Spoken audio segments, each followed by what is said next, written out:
Giveaway, you say? Oh, yeah. Figure Fight Club is the official giveaway channel of Action Figure YouTube.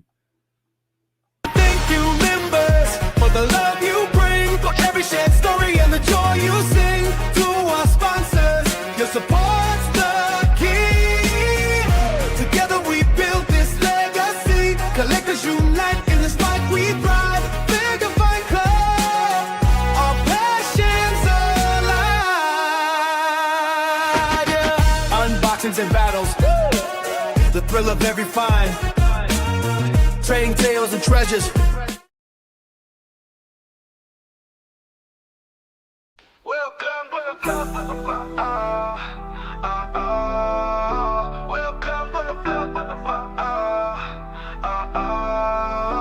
Welcome to Figure Fight Club, where collectors come to play. Discussions from relevance to hot toys shaped by collecting weight. Pour a drink for yourself, collect your thoughts. Join us on this journey in action-packed talks. In the club, the fight is on. Action figures shine like the break of dawn. Collectors gather around, any drink will do. In Figure Fight Club, we welcome you. Welcome with the felt, with the felt, oh. Welcome with the felt, with the felt, Raise your drinks up high and let's cheers. You're among collectors and like-minded peers. From stores to conventions, we take you backstage, exploring figures from modern day to the Stone Age. In the club, the fight is on. Action figures shine like the break of dawn.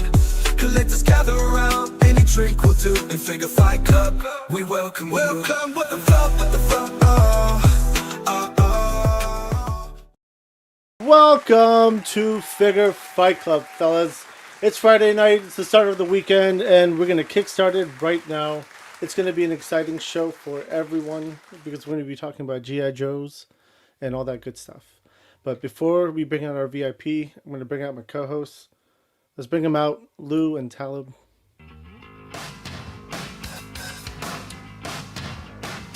What's up, what's going on? I officially give up on G.I. Joe. As you can see in my title, I am the #1 card collector of Figure Fight Club. You might be number 2, buddy. Number 2. Who does #2 work for? Exactly. That's right, buddy. You tell him hurt his boss. Hey, listen, I enjoy collecting cards. It's fun. It's new. It's gambling, 100%. But it's also, it gave me that excitement of running to the store and like trying to find something, right? So stop judging me, Talib. Constantly judging me. Just letting you know you're #2 now. So I'm number 2. Bringing back the thrill of the hunt. Well, that's something that's been sorely missing. Yeah, it's been sorely missing, honestly. It's missing. You mean because we're spoiled because we can just buy everything online at the click of a button? Yes, exactly. Like I don't have to go to the store. Stress-free. Exactly. Barely. Yeah. Well, sometimes got to get that in quick. I don't know. Every now and then there's a little stress, but most of the time, very little. I hit up a couple of Walmarts here lately, and they've restocked the blockies, and they're at the full price again. Well, but they're of course. Yeah, that's horrible. All right, but before we bring out our VIP, I want to thank the chat. Thank you guys very much for being here. It's Friday night. Hit that like button and make sure you're subscribed. We do fun shows. And then members, stay tuned for the after show. Members only, we do have a giveaway. We're the king of giveaways. But hell yeah. Let me introduce you to our VIP because he's kind of new to the scene. I'm going to say new because it's been like 4 years. That's nothing. It's nothing. But starting to sound like he's new. A lot for me. Well, I mean, it's been 10 years now for me, so it's kind of crazy. But 2 months. Let's bring him out. It's going to be a very G.I. Joe heavy show, guys. So I've prepared myself all day for this. I might walk away a few times, but it's okay. Have fun. Fall asleep. Let's bring him out. Destro Designs, Viper Den Studios. Welcome to Figure Fight Club. Welcome. Hey, what's up, y'all? Thank you so much for having me. I appreciate it. To say I'm new is fair. To say I'm new is very fair. I had a big break from collecting, back when I was young. I loved G.I. Joe. I was into it big time. Unfortunately, I lost most of that collection, but, as I got into my teenage years and into my 20s, I, just lost touch with it completely. But, somewhere when those G.I. Joe movies came out, the live action ones, Walmart had released some stuff, and I remember picking up like a Viper 3-pack and something else. I just saw it happen to be, it was like on sale. They were like $2 for these huge things. I was like, you know what, I'm gonna get those. Why not? Just and $2. No, $2. Yeah, I know that was 2008's a long time ago. Way back in the day. Way back in the day. And I picked up a bunch of those, but then I didn't really collect anything or think of anything until literally last December. So, wow. yeah, no, for sure. Now somebody, when Hasbro was doing their first classified HasLab for the Hiss tank, somebody knew. Now I've always been like, I always talked about G.I. Joe. I always talked about how much I loved it. Like my business is Destro Designs. Like that's been named that for literally 15 plus years. And like any fantasy football team I have, Destro, it's always been. So before I even started collecting again, I always loved G.I. Joe. I have some of the comics, and YouTube has had episodes up for like, seems like a long time. And so I've always been right there on it. But it wasn't until, a friend of mine on his phone was like, hey, did you know they're making like these expensive fancy G.I. Joes? And he showed me the Hiss tank, the Hasbro page for it. And I was like, $300? I didn't look good enough. I didn't know what 18 scale, 112 scale. I thought it was still 3 3/4 sized Hiss tank for $300. So I was like, yeah, pass. And I didn't even like go into it or look. But last December, I was like on Amazon just shopping, and then I saw the Alley Viper, which I've always loved. The Alley Viper, it's like one of my favorites. And I saw it. Is that the blue and orange one? That is. Whoa, Abby! Look at that. I took a fucking guess too, right? Let me get him suited for reviewing. Yeah, that guy. There you go. Okay. Yeah. So he was like my one of my favorites, tops. For sure. When I was a kid, I loved them. The card art, the figure, all of it. Like his figure is just amazing between his extras and the mask and the whole thing. And the colors, I always said were super. Like he's not trying to hide. He's trying to let you know where he is. He wants that smoke. We're not hiding. We're showing right up, and we're getting to the war. But anyway, and on Amazon, I saw it. There it was, and I just and they had it spelled out 6-inch, and I was like, wait a minute, that's 6 inches tall. And I was like, that looks crazy. So I ordered that, and then I was like, oh wait, do they have a Destro? And they did. So I ordered that, and it was pretty much right from there. The hook was in. I just like, my first thought was, Alley Viper and Shockwave were always like mortal enemies. They were both urban fighters. And so I was like, you know what? I'm going to get a Shockwave. And sure enough, there was in their main line, they have the classic Shockwave. So I was like, oh, I can just like set the two of them up looking at each other, and I'll make like this little alley where they're in an alley fighting, the Alley Viper and Shockwave. I was like, yeah, I'll take a picture of it. And that turned into me being like, well, I want to build a dio where there's a Cobra Commander like behind getting, he hijacks the airwaves. So they're on like a little stage, and then the G.I. Joes are about to storm the Cobra base. Now, mind you, I'm a 46-year-old man at this time, just being like, you know what? I want to play with some toys. And that's basically what happened. I was able, if you look around, you can find deals. There's people who, are selling stuff cheap. So I was able to, get a lot of good deals as I built the collection up rather quickly, right? Like I think I'm up to probably 370 figures, but I'm lucky enough where I do some promo stuff, and so some stuff is not, I don't have to pay for absolutely everything, but yeah. I've been very blessed. It's been an amazing year, to say the least. And then that sounds awesome, to be honest with you, man. I mean, so it's safe to say that the Alley Viper is what really kickstarted your collection as an adult. Oh, 100%. Oh, I've said that. Current. Yep, 100%. Yeah. I've accredited that many times. Now, I do feel like there was a little bit later, when I got some of the other ones, like, they make a variant of the Crimson Viper, a black and a red one. And then it was, I can't really think of who waves. It was just a couple waves that I got. Like I got some of the Trench Viper is amazing. The Trench Viper is amazing. Actually, I got that one right here too. I do like that one.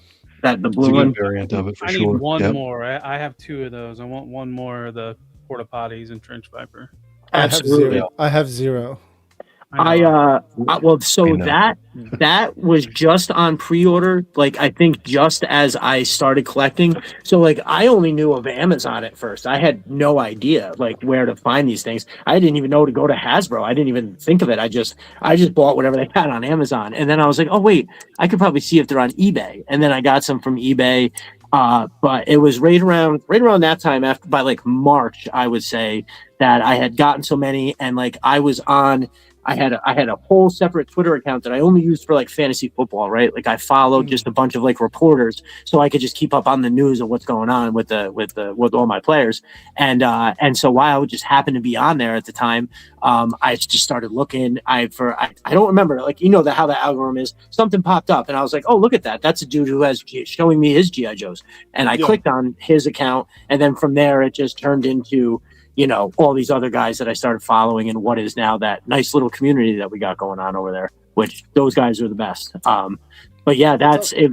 Yeah, I would say it was somewhere around there, March, April, that I found this whole community that was super accepting and very, you know, it was like the internet can be a super toxic place. I'm sure if you've ever stumbled into some groups, especially like on Facebook. We know. Yeah. We know. So, I mean, Fight Club's toxic. For sure. I think it's like almost like a fate kind of thing, because a lot of these dudes, you know, I just so happened to like meet like say 4 or 5 guys that they all kind of knew each other, but from there, like they're all like, you know, we're all amateur photographers, right? Nobody's perfect, so we're all just super encouraging, super supportive, and it just caught on with some other people, and now it's a nice big community where it's just, you know, it's nice to, like, when you get offline, you feel, you know, better than when you got on, right? It's not when you don't go online, it doesn't make you feel like shit. Like that switches. And that's the best way to do it. 100%.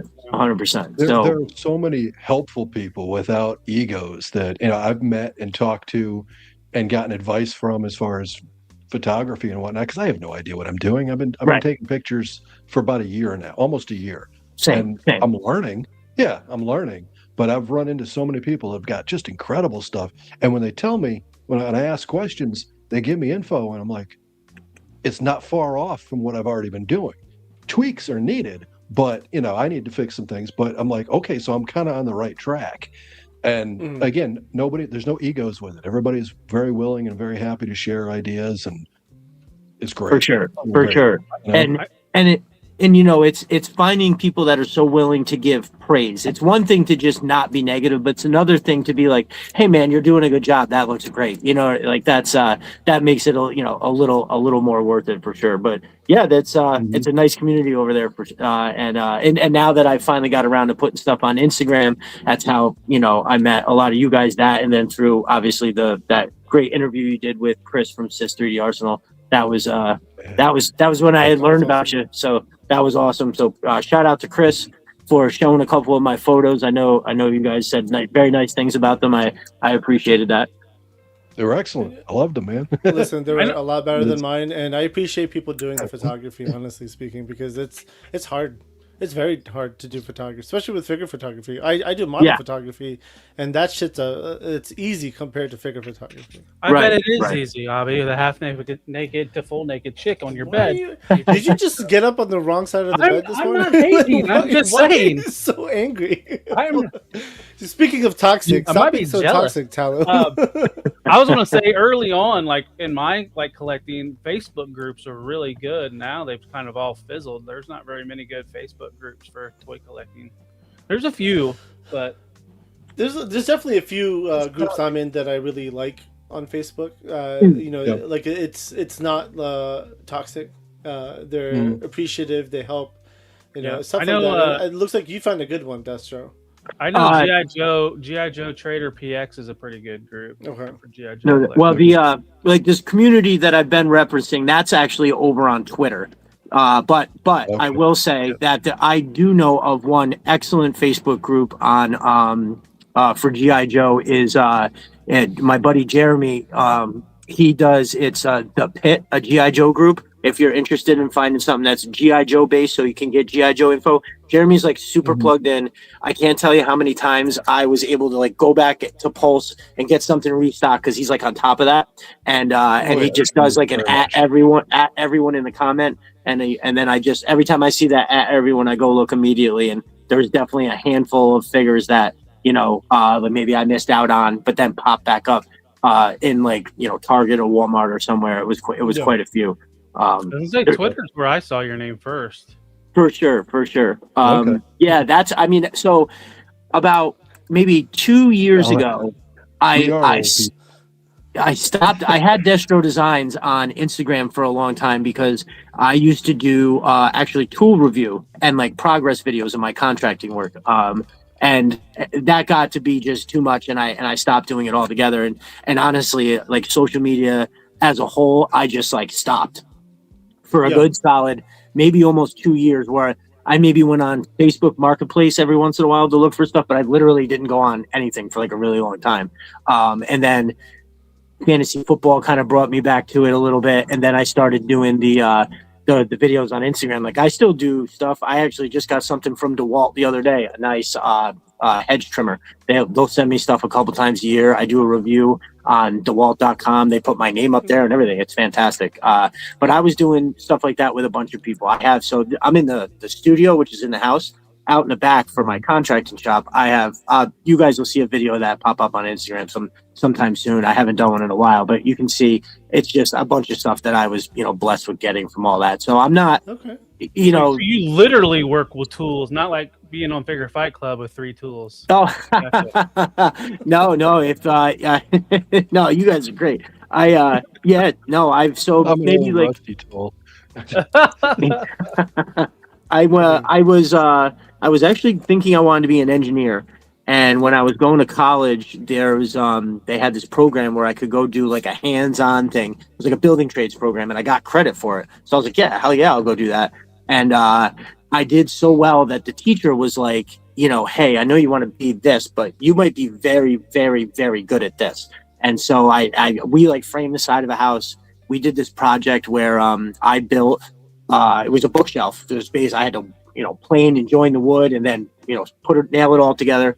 And obviously had to stand up and hold books. And then so I was in the building trades class, but there was all these other classes in there, like a welding class, and then a culinary class and a beautician's class.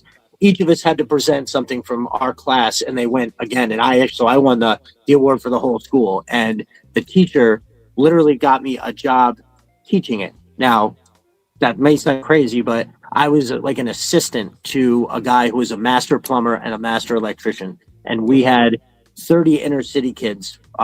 15 of them would be in a classroom setting. 15 of them were with me and this other guy on a job site where we were renovating an entire house. The next week they would switch. So they got an education, they got hands-on skill.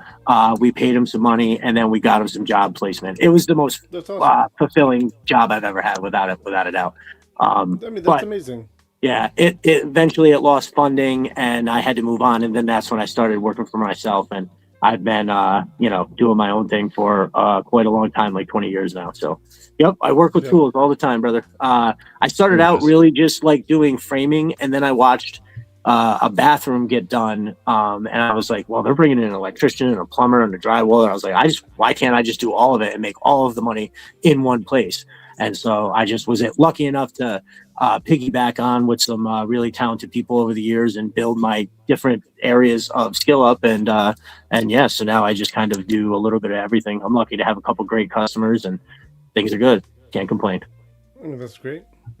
Excellent. There was 2 questions from Goose. One was, Destro, can we get your first name? I only wanted to bring this up because I normally don't, but Destro is his first name.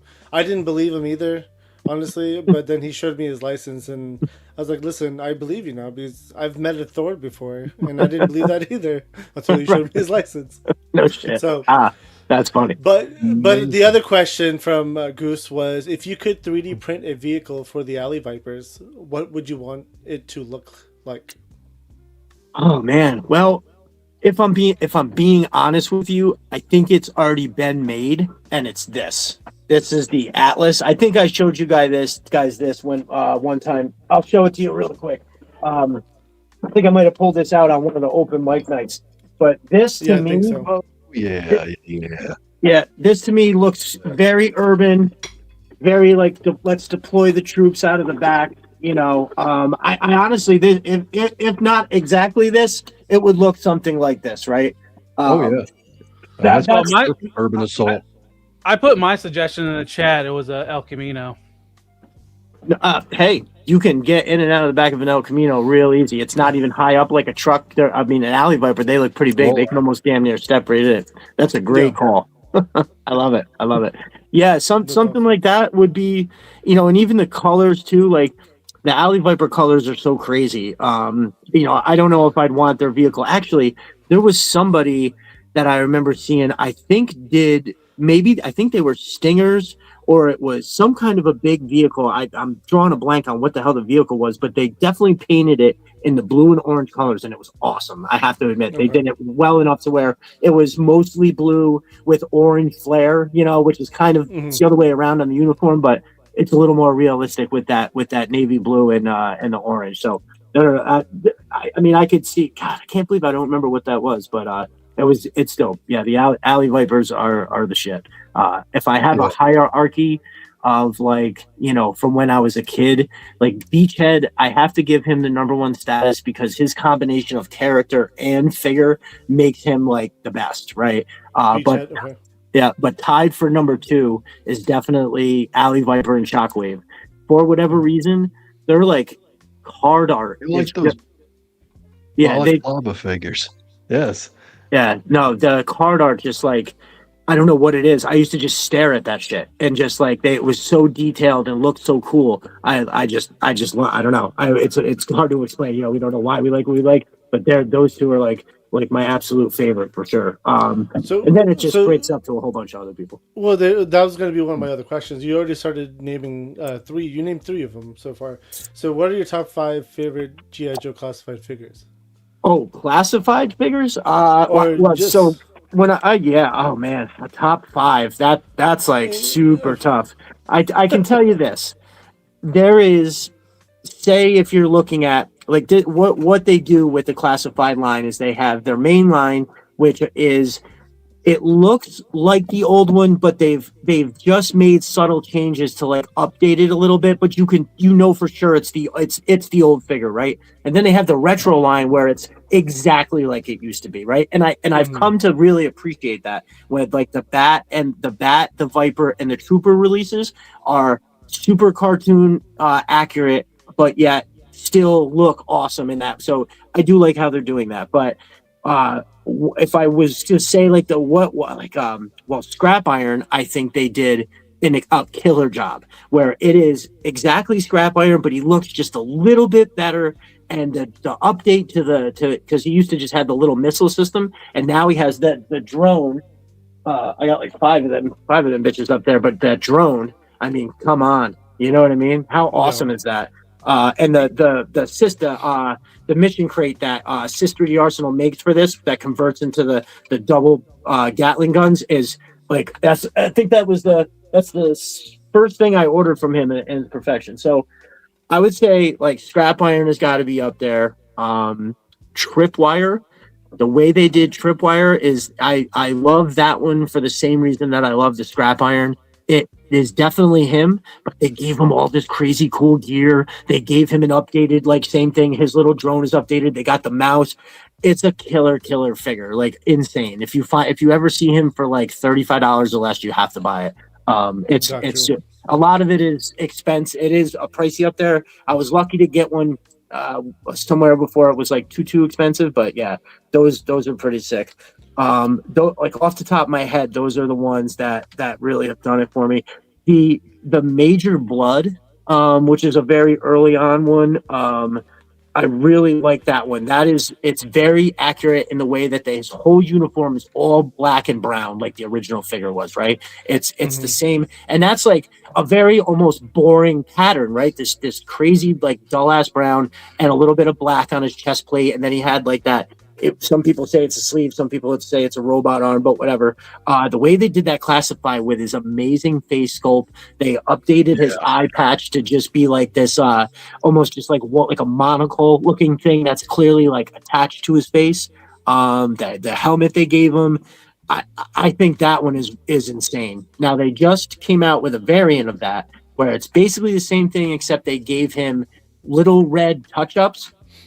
And now I absolutely love that one almost more because with those subtle touch-ups, he's now the leader of the 788 fire team, which is probably my favorite thing altogether from Classified. That's like, so I tried to get away with using that as like a number one to an answer to somebody was the hiss, there's the hiss tank, and that comes with the 3 figures, which is the driver, the gunner, and the tactician, which sits in the back and strategizes the tanks, whatever. And then they came at release after that a separate 3-man fire team in the same color, like these black and red colors. They're the only troops that look like that is that like that 3-pack. And then they came out with a black and red matching HISS missile system. So you have the tank, the missile system, the extra 3-man fire team. You have a HISS black and red Techno Viper that mans the missile system. I think that's my favorite offering from them, right? If you put all that together, I'd have to say that's got to be my overall favorite. I mean, dude, I literally could go down the entire list of like the class of every single Classified that's come out and give it like a rate because they're to me they're like all awesome. I have a hard time saying that some of them aren't good. Even like the ones that I've kind of been like meh on, and then I get it and I open it and I'm like, oh my god, this is awesome. And so I stopped doubting it, right? I'm just like, all right, I'm gonna love it when I get it, and that should be that. Like that they the first releases of Beachhead and Firefly, who are like, some of my favorite looking characters, they made it very much new, right? So all their vests was way different. You knew who it was, but it was way different. And at first, I didn't like it. I like the original, like the retro version that they have, basically, that looks exactly like it. But now, after I've taken it out of the package and I've put my bias away for a second, and I look at it as just for what it is, and I'm like, oh yeah, no, this is an incredible figure. They actually did a good job. I'm just so hung up on the way that the one that I grew up with looked like. You have to kind of just put that aside for a second and look at it as it is. And so there are, but yeah, dude, I could go down and talk about literally every single one. Goose had made a comment about passion, and I could definitely tell you have a lot of passion in collecting the Joes, and you're all about it, which is awesome. Well, but one thing I'm surprised about is you didn't mention Destro. Well, so here's why. And any list that I tell you, Destro and Snake Eyes are above all lists. Okay. They don't hog up spots because those are just Snake Eyes is the GOAT action figure, right? I mean, he's one of the GOAT like characters too. He doesn't like I've always said, for all the things you can credit Larry Hama for doing, one of them that even though it's so obvious and important, one of them that doesn't get talked about is he made a character that doesn't speak like the most amazing character ever. You know what I mean? I thought that's an amazing bit of writing right there. That alone, just that fact, how he made Snake Eyes just so, I don't know. I don't even know if I have words for it. It's just like so I definitely had a stretch where I was in the comics too. So I'm familiar with, Marvel, DC characters and a lot. And there's some that I really like. Like I always liked Wolverine, the Punisher, Spider-Man, stuff like that. But there was nobody in any of like the comic books that touched how I viewed Snake Eyes. He was a real person with no magical powers. He was just super badass. You know what I mean? Yeah. And he was unstoppable. So yeah, Snake Eyes and Destro are you won't hear them on lists because they are above all lists for sure. I agree with you completely. I'm trying to think of a bad Classified figure. I know there's like little minor issues with them, like gummy weapons, or I had an arm that fell off, like some minor QC issues. But like other than, I think the only one that probably got the bad mouth the much was that Falcon, and it's because of the face sculpt. You just took the words out of my mouth. I actually have the little the little dot next to Falcon right there as I was scanning the list as one that wasn't good. Yeah, no. I love the fact that you made a list. Oh, just in case you left me with a seriously open-ended question, I figured if I could just scan real quick, I wrote out every single one, every in the order that they were released, and that way I could just kind of quickly reference because, that one, for whatever reason, they have a Blue Ninja 2-pack that I felt was like, I just looked at it and I was like, these are just repaints of like the Red Ninja and then I think it was like the Akiko body with a different thing. And I was just kind of like, meh. And then I saw pictures, as it happens a lot of times, somebody takes some amazing pictures of it and you're like, oh, yes, okay, that probably is good. So I am on the hunt for those, but I'm waiting to find them at a ridiculous sale. I think I have 2 sets of those. Oh, nice. They're probably awesome. What's nice about them, they came with those extra heads. So you can have them be like the leader. You could have one be a leader and then have like 2 or 3 others. Like, oh, is it Vipra? Is that who the girls? Okay. Yeah, it's Viper's head. Oh, nice. Okay, that's what's up. Vipra, I like Vipra. So I do actually really love all Python Patrol. I don't know if you can see it. So I got 28 Vipers. And then I don't know, all the rest of them, it's miscellaneous counts, but there's like 60 of them. It's just, I got a really good deal on like a 15-figure lot that I still have in the packages over there. I have to take them out and put them up there. I just get crazy deals like that. But for whatever reason, I never saw anybody like troop build with the Python Patrol a lot. And I was like, man, the only one that I'm kind of on the fence about is the Crimson Guard Python Patrol. He's got a lot of yellow and mustard. Yeah, it's so much of it. I could take it in smaller doses, but it's like his whole arm up around his chest thing, and I don't know. They really fumbled the ball on that one because the Viper is dope. I feel like if you added a little bit of more black to the Viper's legs and right around his midsection right here, right, and so a little bit more. Right before we got on, I had an epic table bump, and most of those up top fell down. You should have seen it. I was like, "Oh my god, I can't believe this is happening." If you had a little more black around here on his chest somehow, or even screw it, leave the vest as it is. Put a little more black on the arms and a little more black in the legs. Even you see the pattern. Even if the lighter gray was black, or vice versa, right? I think that it would be a better figure. But no, they crushed it, dude. I love this Viper. Something we talked about on my show for like almost 2 weeks in a row, which is who's your Viper. So they have a couple different versions. The first one they came out with is the Cobra Island Viper, right? Excellent figure. Oh, fuck, I don't know. Did I have those over here? Excellent figure. And I mean, to me, this is a big deal because the Viper is like one of those troop builders that is just, to me, it's iconic. And so the Cobra Island one is great. It's got that little bit of classification, like I'm talking about. Oh, is that it? So anyway. One second. While you're looking for it, I want to bring this up. Sneaky Figures, welcome back to being a member on Figure Fight Club. Talib, do you want to play a video for Sneaky? Well, first of all, I want to say, is Sneaky the number 2 prospect in YouTube, and you weren't a member? My heart is broken. He was a member. I think he just he came back. He re-upped. Right. Yeah. Well, anyways, here you go, Sneaky.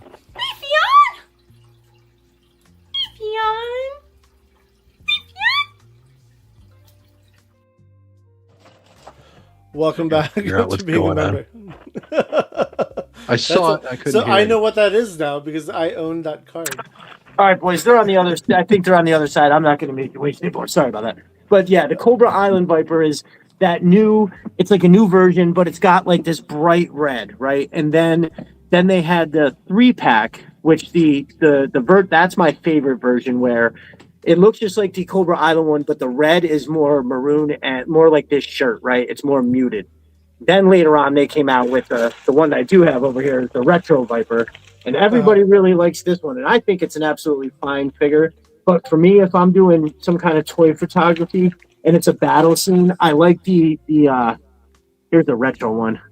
It's a lot of people's favorite classified in the year. Yeah, the retro. It's very nice. They did just a great job with it. I kind of have a joke that this is my inside Viper. Like, so when I'm doing shots with like the armory from Chris from Sys 3D Arsenal, he looks great in front of that, right? But if it's like outside, if it's an outside dio that I've built and it looks like he's supposed to be on the if he's supposed to be like in battle outside, I don't know, for whatever reason, I really enjoy that the 3-pack. Which is, there's slight little differences, but for some reason it makes or breaks the figure. All of the I think all of the elite, because to me, like when I think of Cobra as a whole, right, from like the cartoon, a lot of it is Cobra doesn't have as many like individual characters as G.I. Joe does. G.I. Joe's side are all individual characters, with the exception of like those green shirts that you see in an episode or two or something like that, or if there's some sailors with Shipwreck. But for the most part, they're all individual characters. So for Cobra, who for me was always cooler than G.I. Joe, they have the iconic troop builders like the Snow Serpent, the Viper, the Eel. Like when I was a kid, the Snow Serpent and the Eel were just insane. They were just so crazy cool. They did a bang up job with this one, the updated Snow Serpent they got the pelt on, the whole thing. Yeah, so they did pretty good. But does the pelt come off on the head? Yep, it does. They're separate too, so you can take the pelt off the head and have the back on. Yep, definitely. I want that figure just for that part. No, for sure, dude. It's awesome, and you can it comes with the goggles too. This is a great figure. I just recently was able to get a couple outside shots I did with I don't know if I think I put it up on Instagram with this guy, so to kind of just keep up with my favorite ones. This dude is ridiculous. That's one of the best in the line. 100%. If you say this is the best, there's really not much of an argument against it. He has ridiculous extras. It's a full set of skis and poles, which all are done very well. They look great. He's got the snowshoes, which all the Arctic people obviously have all the same ones, but they're excellent looking snowshoes. If there's a gripe, they really don't stay on for fuck all, which kind of sucks when you're outside freezing your ass off trying to get a shot, and the thing won't stay on. But I'll take his you know what out of the backpack. But wait, are you saying toy collectors take their snow figures out in the snow? I just did it. I did. Now listen, it's not everybody for sure. One of my good friends playing with your toys. Yes. I definitely try to take care of them. There is a couple of them that I have a second one that I can keep in the box that I really like, one of my favorites. But no, I do my best to play with them, but with being very sure that I'm not like. That's what they're there for. They're there to play with, and 100%. I give you a great compliment for taking them out in the snow. I did the same thing with my snow troopers from Star Wars. Hell yeah, that's so what's when up. it snowed, immediately I took like 4 of them out, and I was like, all right, we're doing some shots outside. Let's go. Perfect. Scare troopers. I took them to the beach. Yeah, absolutely. Why not? I was I have a spot out behind the shop that I have eyed that gets there's some trees over it, so it gets just the perfect amount of sunlight that I think I might try to build a dio that I can maybe leave out there to some certain extent, right? I messed around with some I built these little forms where I could do like the corner of a concrete building that's been like crumbled, right? So it's just big enough for like a Joe to hide behind, and it's just like got that right at the corner there. And so I think I'm going to try some stuff like that. But just to round it up, if you're more familiar, this is what probably my favorite part about the figure is that all of his stuff goes on the backpack. So even the ski poles have a slot that you can just stick right in there. Hold on, let me see if I can just weasel it out. We've been so spoiled with Classified that a lot of their gear can be stored, and then when it doesn't, you almost kind of get mad. Like, come on, guys, you've done it before. Why can't we store these on this one? Right. And right. I can understand why you would get mad about that, though. That's for sure. Yeah, so there you go. There's all his stuff, his poles, the whole thing. And that to me is amazing. And listen, I think most people will tell you, we'll pay the extra dough. Give us the good shit, right? We're not necessarily, I don't think, I mean, sure, I love I love searching for deals when they're out there to be had, but like, just don't short us on the figure just to try to make it literally $8 or $9 less. We'll give you the $8 or $9. Give us the big backpack that holds all the stuff. And it, and if you can fit that much stuff on a backpack that looks that good and that like perfect, then I'm sure we can do some other things. That my two biggest. Now again, I don't really have much complaints, but if I were to complain, my two biggest ones that I'll do every single time is, so you guys, I was just showing you guys the deluxe snow serpent that has the wolf pelt and all that stuff. They came out with a retro one that just it's basically the same thing minus the wolf pelt. But one of my absolute favorite, like I was saying, the snow serpent, the original snow serpent is iconic. Like, to me, it's iconic. It's so awesome looking. When I was young, seeing that figure, it just looked so badass. I love it. Now, the part of that is the card art, and you can see he's got the particular pew pew, and they, for some reason, they did not give it to him in the retro. Or his mortar cannon. Yes, exactly. Or the little missile thing, right? Or what is that? Yeah, I don't know if it's a mortar or a missile, but we know what we're talking about. Right. And I think that they dropped the ball with that, because it's not like he came with a whole bunch of other stuff. He just had like a backpack and the what do you call the what did he come with there? The FAMAS. It really is a travesty, because that's just such a cool figure that they could have nailed by simply giving him these two little more pieces of plastic. Wouldn't it be cool if they did like they combined the deluxe and the retro and made like a new version of it and then give everything? Right. I mean, I would be very interested in that. It also would avoid having to get, like I said in the beginning, I do appreciate how they do. Here's the one with we're just classifying it up a little bit, and then here's the one that looks exactly like it did. I mean, I do like how they do that, but at the same time, we're all here for just something that, as long as it's close. And I think it depends. Yeah, there you go. That's it, brother. That's it. And it still looks good, right? Don't get me wrong. It's still a dope figure.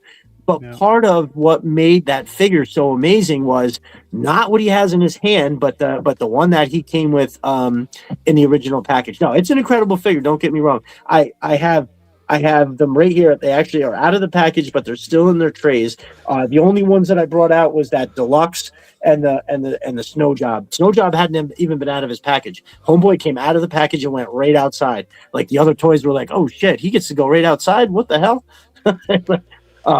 But the snow serpents are definitely amazing, and I have a really cool dial plan for. So I have two of the porta potties that I'm gonna put with the bar from Moe's Mine. When I say bar, it's just like it's a fancy word for base. Here it is. Before you show that off, because I would like to see that background, actually, to be honest with you, a little bit more up close if it's possible. But, before we jump to that, Ripe for Valhalla 687, thank you very much for gifting a 1-month membership for Figure Fight Club. It went to Emerald Knight 87. Tell him, you want to play a video? Thank you so much for the super chat. Thank you very much, Ripe for Valhalla and Emerald Knight, and just stay tuned for the after show. We have one. We're doing a giveaway on the after show too. Members get all the sweet benefits. And then Sudahuba with a $2 Canadian super chat. What's shaking, fellas? How you doing, Sudahuba? Welcome. Need me to pick another one? Yeah, go for it. Oh, would you look at that? A super chat. But let's keep it going. I like the energy. Let's keep it up. Sudahuba, thank you very much. Appreciate you. It looks like Lou's laptop busted again. Oh, no. So what is it? It sounded like in the pre-show there, it sounded like he's been having issues. He's been he bought a laptop and he had like a 7-second lag, so he got his new laptop today, which seems to be working fine, but I guess something happened. Maybe we're pushing too much juice on him. I don't know. No idea. But before we get to more stuff, there were some questions in the chat that I highlighted. Let's do it. So Travis P asked, Destro, are you planning on going to any cons this year? I am 75% sure I'm gonna make it to Joe Fest. Okay. Yeah, for sure. That's the big one. There's a couple people that said like Mark from Destro is my spirit animal, said he was gonna go down. I'd like to meet up with him. A couple other people from like the Twitter community were interested in going. It's just I think it's hard for some people to commit. It's also like a week before my week-long family vacation, so it really would be like pushing it time-wise. With the business I usually try anyway. But yeah, Joe Fest. And if there's one, I keep hearing about some good ones in New Jersey because I'm from upstate New York, so I keep hearing a lot about some ones that are in New Jersey. Oh man, like I want to say the Cherry Hill, but I don't think that's it. It's a town like that. Yeah, no. As far as I know, that's the only one that's on my radar really as of right now. Okay. And then Initial Goose made a comment, really for me, or a question for me. Can me and Destro have a show? Can you imagine how awesomely weird and long those episodes would go? We have been thinking about doing a G.I. Joe show or just like a military line show. Nice. But we'll see. We'll see how that goes. I think that was all the questions I had started. So back to topic. 1 second. So another question that I had for you, it was someone had made a comment about the Mezco Destro in the chat earlier. Yeah. Yes. And now, do you collect Mezco G.I. Joe as well? I don't have that there. Listen, those Mezcos are amazing. So from what I've seen, I don't have it yet. It is on the list. But from what I understand, that from all the collectors that I appreciate their opinions. They all say that it's hands down the best Destro. Like if you're gonna get your hands on one Destro, just go buy that one. Don't fuck around with and get that one for sure. That seems to be the consensus among most collectors. It's also very affordable too, $60. Right. Well, and dude, to be honest with you, from what I've seen, just again, this is looking at it, but like. I think they have the Firefly. I think that's the best Firefly. The Storm Shadow is probably the best Storm Shadow. Everyone that I've seen so far is like the best one of it. What also catches my eye in terms of non-classified lines is Haya is doing the exquisite for it, dude. Whoa! I'm literally going like this because I cannot get into I look every once in a while because they're so amazing. I'm like, wow, that looks so good. All right, close it. The only problem with Haya is they need to figure out human faces. A lot of the human faces look like ass.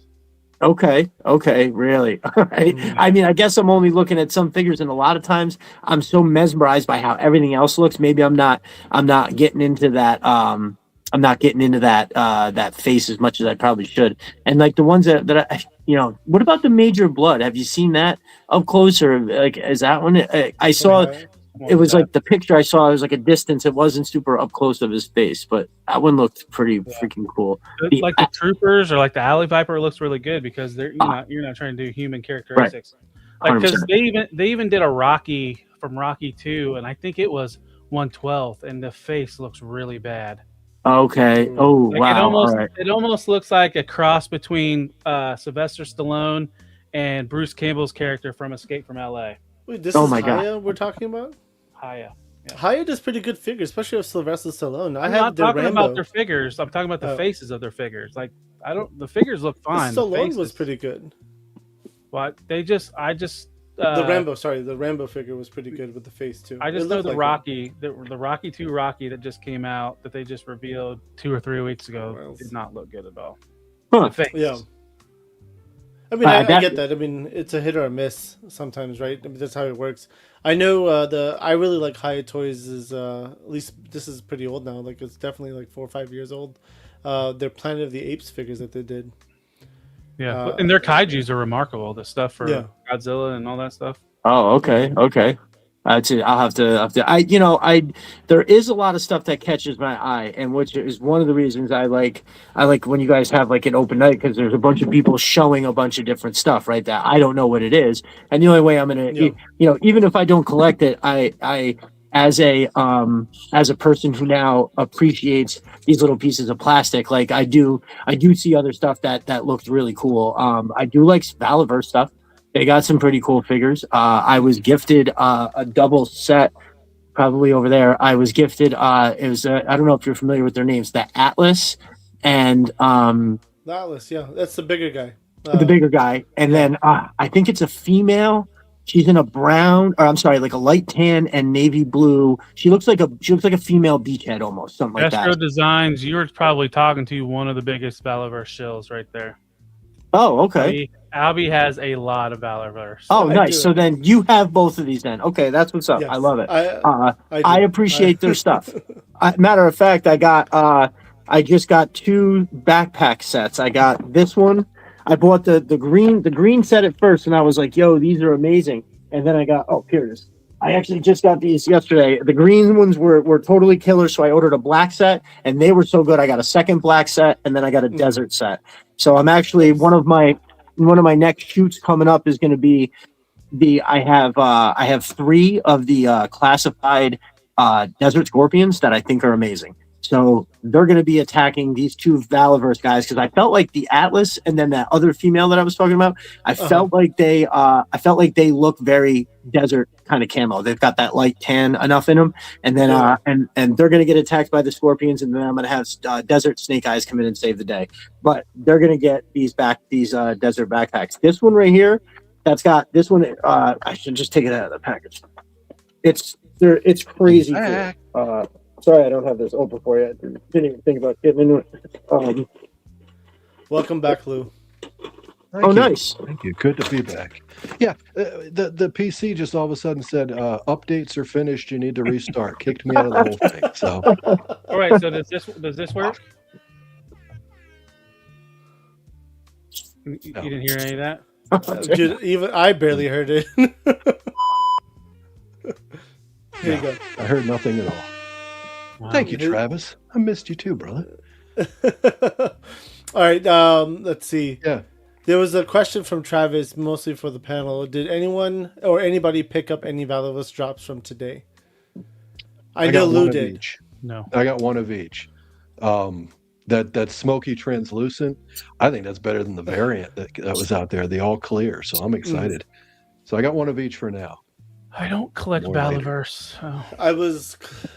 I'm still debating about that, dude. I have like 1,000 points, like the little, Chris. like the action points sitting upstairs in my man cave, and I was just like, what do I do with all this? I just keep Only saving them. 1,000? I probably have more, but I messaged Bobby today, and I was like, hey, is there a limit on how many of these action point Not figures I can audio buy? issues this time, Suda. He said no, so Not I was like, all right, great. I want to go crazy with it. So I will make a purchase Well, hell yeah. because again, that's all stuff I could give away. So I'll have fun with it. Yeah. How many points was it? 10 points So- per figure? 20. I think 20. 20 points per figure. 20 you points get a and lot of $9.99 Eight for the figures figure. for 1,000 Yeah. points. Oh yeah. Big I don't time. think he's gonna do a vehicle, but that would be fun too. Lou is back from his nap. Yes, Sis 3DR. So Yeah. a little power nap. You know. It happens. I'm old, man. You know, we gotta take a nap when we can. Listen. So the show that I do on Saturday nights, I try as best I can, hell and high water, to take some kind of an old man nap. It really helps for sure. I'm sure. Now, if I'm not able to do an old man nap like today, I wasn't. Oh no, I did actually. I was able to before the game. I was able to kind of rest my eyes for a minute for sure. But no, dude, I am firmly in nap age for sure. Oh yeah. I'm getting up there. I'll tell you. I would love to take naps, but it's just so hard to take naps. Agreed. But you still got Thank- little ones, and yeah. My kids are old enough to be trusted for a little while. If both the wife and I decide to rest our eyes for a minute, we can. They won't burn the house down. So mine That's aren't. good. Yeah. That's good. My Yeah, older one that's is, right. not my younger one. Rape has Vala dropped 2 Praetorians today on the website. Yeah. A glow They've got a, one and a clear one. A glow in the dark. Basically, it's the Fury pack, but it's glow in the dark this time. and then the translucent smoky version, which is also the mail away. So if you got points, 20 points, $9.99, boom, there you go. But there's still an option that you can just buy it outright instead of using points. Anyway, so there's that. Naps are where you get. Mo's mind says, "Is it an alpha old man move to forget your naps?" Yes. That's my brother right there. I told the boys over on Twitter I was going to be here. I'm sure they're here in the comments or just watching for sure. Them dudes are awesome. And again, we appreciate every single one of you watching. So let's talk what's behind you. I've been curious the whole time. Yeah. It looks really great. I mean, it's an awesome backdrop, to be honest with you. Like, it just looks so cool. Thank you. It is. So let's see. I wonder what I can do here to take the phone out to make it a little bit better. All right. So on this side, like I said, this is the Atlas from Mo's Mind. I go over. I showed this before, the drone, the devilfish. So this is also from Mo's Mind. That looks like a night landing, which is absolutely sick. So it's my Fort mod. Got a nice gridiron drone there. It's usually not on the top, but is that the snake armor set? You got what? 1, 2, 3, 4, 5, 6? Yeah, I got 5. I got 5. I got 4. Have any snake armors? Are you not gonna talk about those 6 claws back there in box still? Yeah. And a couple trouble bubbles. Here is, like I said, this is the Python Patrol, but I think I have like 15 more still in the bags from the guy that my brother that sent them to me. And listen, I haven't even had that much time to really get this set up. I just threw this kind of together like a couple weeks ago, and it's just stayed there. This is the setup from Sys 3D Arsenal. I got these, so like I said, it's kind of haphazard. This is the bar from Mo's Mind. I got a couple Sys 3D Arsenal racks back there that have fallen over. I spray painted those. I actually printed those myself and spray painted them just to give it a shot. But I actually stopped printing them myself and then buying them straight out because the prints are so clean when he does it. Oh, let me switch. His prints are gorgeous. Absolutely. Why bother? Just take care of that for me, Chris. Thank you. Yeah. And down here, it's got a bunch more Mo's Mind stuff. So that we got an Awe Striker. Here is a Merc in the Joe scheme. Sorry, I can't. I'm doing my best here with the. Did you print that, or is that no? Matt from Mo's Mind. He made this right here. He made the Atlas. Okay. The bar. Mo's Mind. This standalone jammy. This is actually the first one. This hasn't even hit the shop yet. This cannon. This is the same cannon that came on top of the Atlas, but you'll be able to get that just the cannon and this stand. Mm-hmm. This is the Outpost, which is like I've always said, it's the best bang for your buck. Yeah. This thing is so awesome. I'll pick this up and show you that a little bit more. But then this is a bar in the Joe scheme, and these connect, which is the coolest part. So like all the stuff. Dope. Yeah, they have there's modular ability. So let me see. I'll just this end. So see that's like a finished end right there. But all you got to do is take the pin out. Let's see if I can do it one hand. Pop the end off, and you see the tabs. Now that tab will go to right there. See, that's that same finish end. I pop that off. Then they snap together. You put the pin back in, and now I've got a giant base. You can also take the panels off of the bar and like split them on each side of the outpost. So it's like it's really, really, really. If you're unfamiliar with Mo's Mind, you've got to go over check out his Etsy. Make sure you use that Destro Designs promo code if you purchase something. He really makes stupid, incredible stuff that I think is priced just right. And if you want to go big dog and get listen, I know you can see how big this thing is. When I put it next to the His tank, it's embarrassing how it swallows the His tank. It's so much bigger than. Obviously, I can't tell you, what it looks like next to a snowcat, but I think this is still bigger. I haven't. Yeah. That's just me saying that. I haven't. Months, right? Yeah, no, for sure. I mean, it's great stuff, though, man. Holy shit! Thank you. Now, mind you, so here's the thing: I haven't even opened, but maybe a third of my collection. Meaning, like, I think I've got like 360, 370, 375 figures. I've probably opened about 125, maybe 150 now. I've got so many in boxes over there. I've got a bunch in boxes right here. It's because I'm not ready to display them all, right? Like, I have more stuff on the other side. I tell you what, one day I will prep to give you guys like a full tour. Cause like you know what, I can show you this. So I've got shit like this, right? Here's a bunch of figures that I've really been liking lately.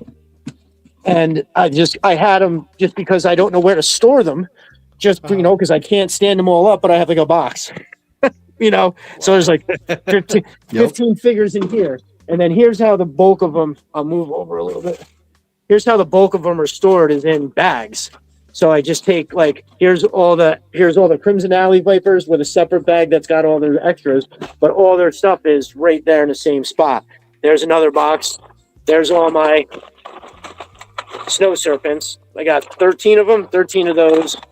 And do you pay full price for all this?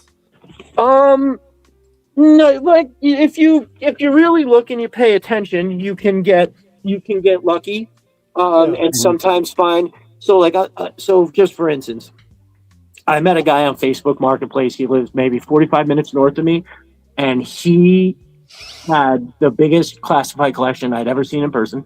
He had he only had 2 Rattlers, 4 Hiss tanks. And like a butt ton of every figure you ever imagine. So I got 15 Python Patrol Vipers from him for $150. That's a fucking steal. Fully complete, mint condition in the whole 9.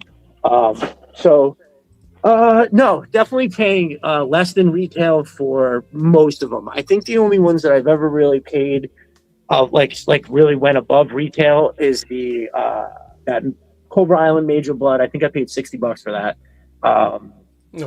The mole rats, I've only found them at like the $37 from Walmart. That's what they are.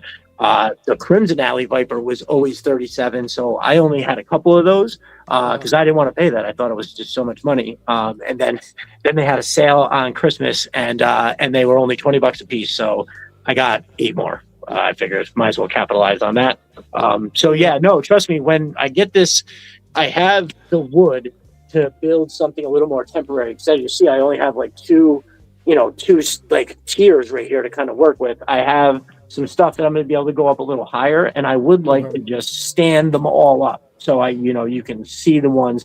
I have a tote system with these smaller cases that what I'll be able to do is, you don't want to stand all your figures up early. I'm sorry, at least for me, if I stood all these figures up with all their stuff in their hands, every time I had some kind of an accident where a few of them fell over, just shit would be everywhere. So I'm going to probably bag their extras, have that over in these small bins on that side, and then just have all the figures kind of stood up, grouped together, Tiger Force with Tiger Force, Night Force with Night Force, all the Cobra Blue Troopers will be together. It'll be visually appealing, but I am still very much in the growing stage of figuring out where I'm going to put. I got an awful lot of shit in a small amount of time, and I only have with the amount of work, and then I coach everything that my kids do. I have limited time to really come down here and spend a couple hours rearrange some stuff. But I did do it the other day, and that's why. Listen, I wouldn't even have been able to show you guys shit. The reason that this looks messy as it does right here is because all of this stuff that I showed you, all that green stuff, is actually over in a dio on the other side, the finished part of the basement. I'm in the middle of doing a big outside dio. I don't know, on Instagram I had that shot of Mutton Junkyard. That's just a small little preview of it. It's big. It takes up, it's 6 feet by 4 feet off the wall. So it's a big fucker. But there'll be full videos of that popping up on. Did you just say 6 feet by 4 feet?